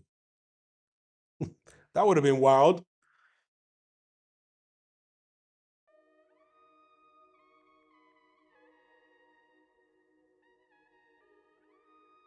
Who is your daddy and what does he do?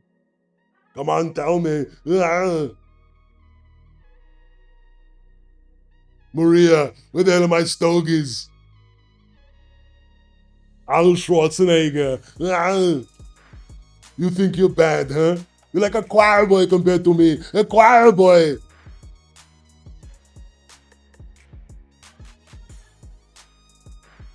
You think you're not bad, huh? You're like a choir boy compared to me. A choir boy.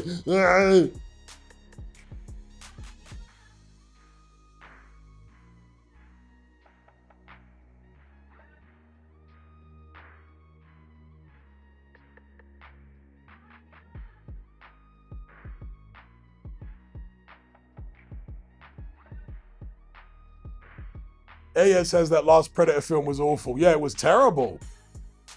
It's unbelievable that that movie was made by the same person that made Predator Badlands, which was actually good. The last Predator was like Predator meets Disney or something. It was shocking. I've forgotten the name of it now. I've forgotten I had even seen it until you just mentioned it then.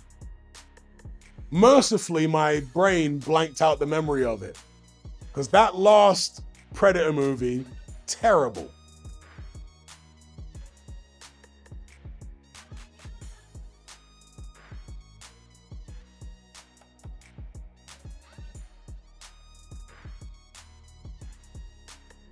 No, but that's the thing, Glum Coyote. Some actors do need all those.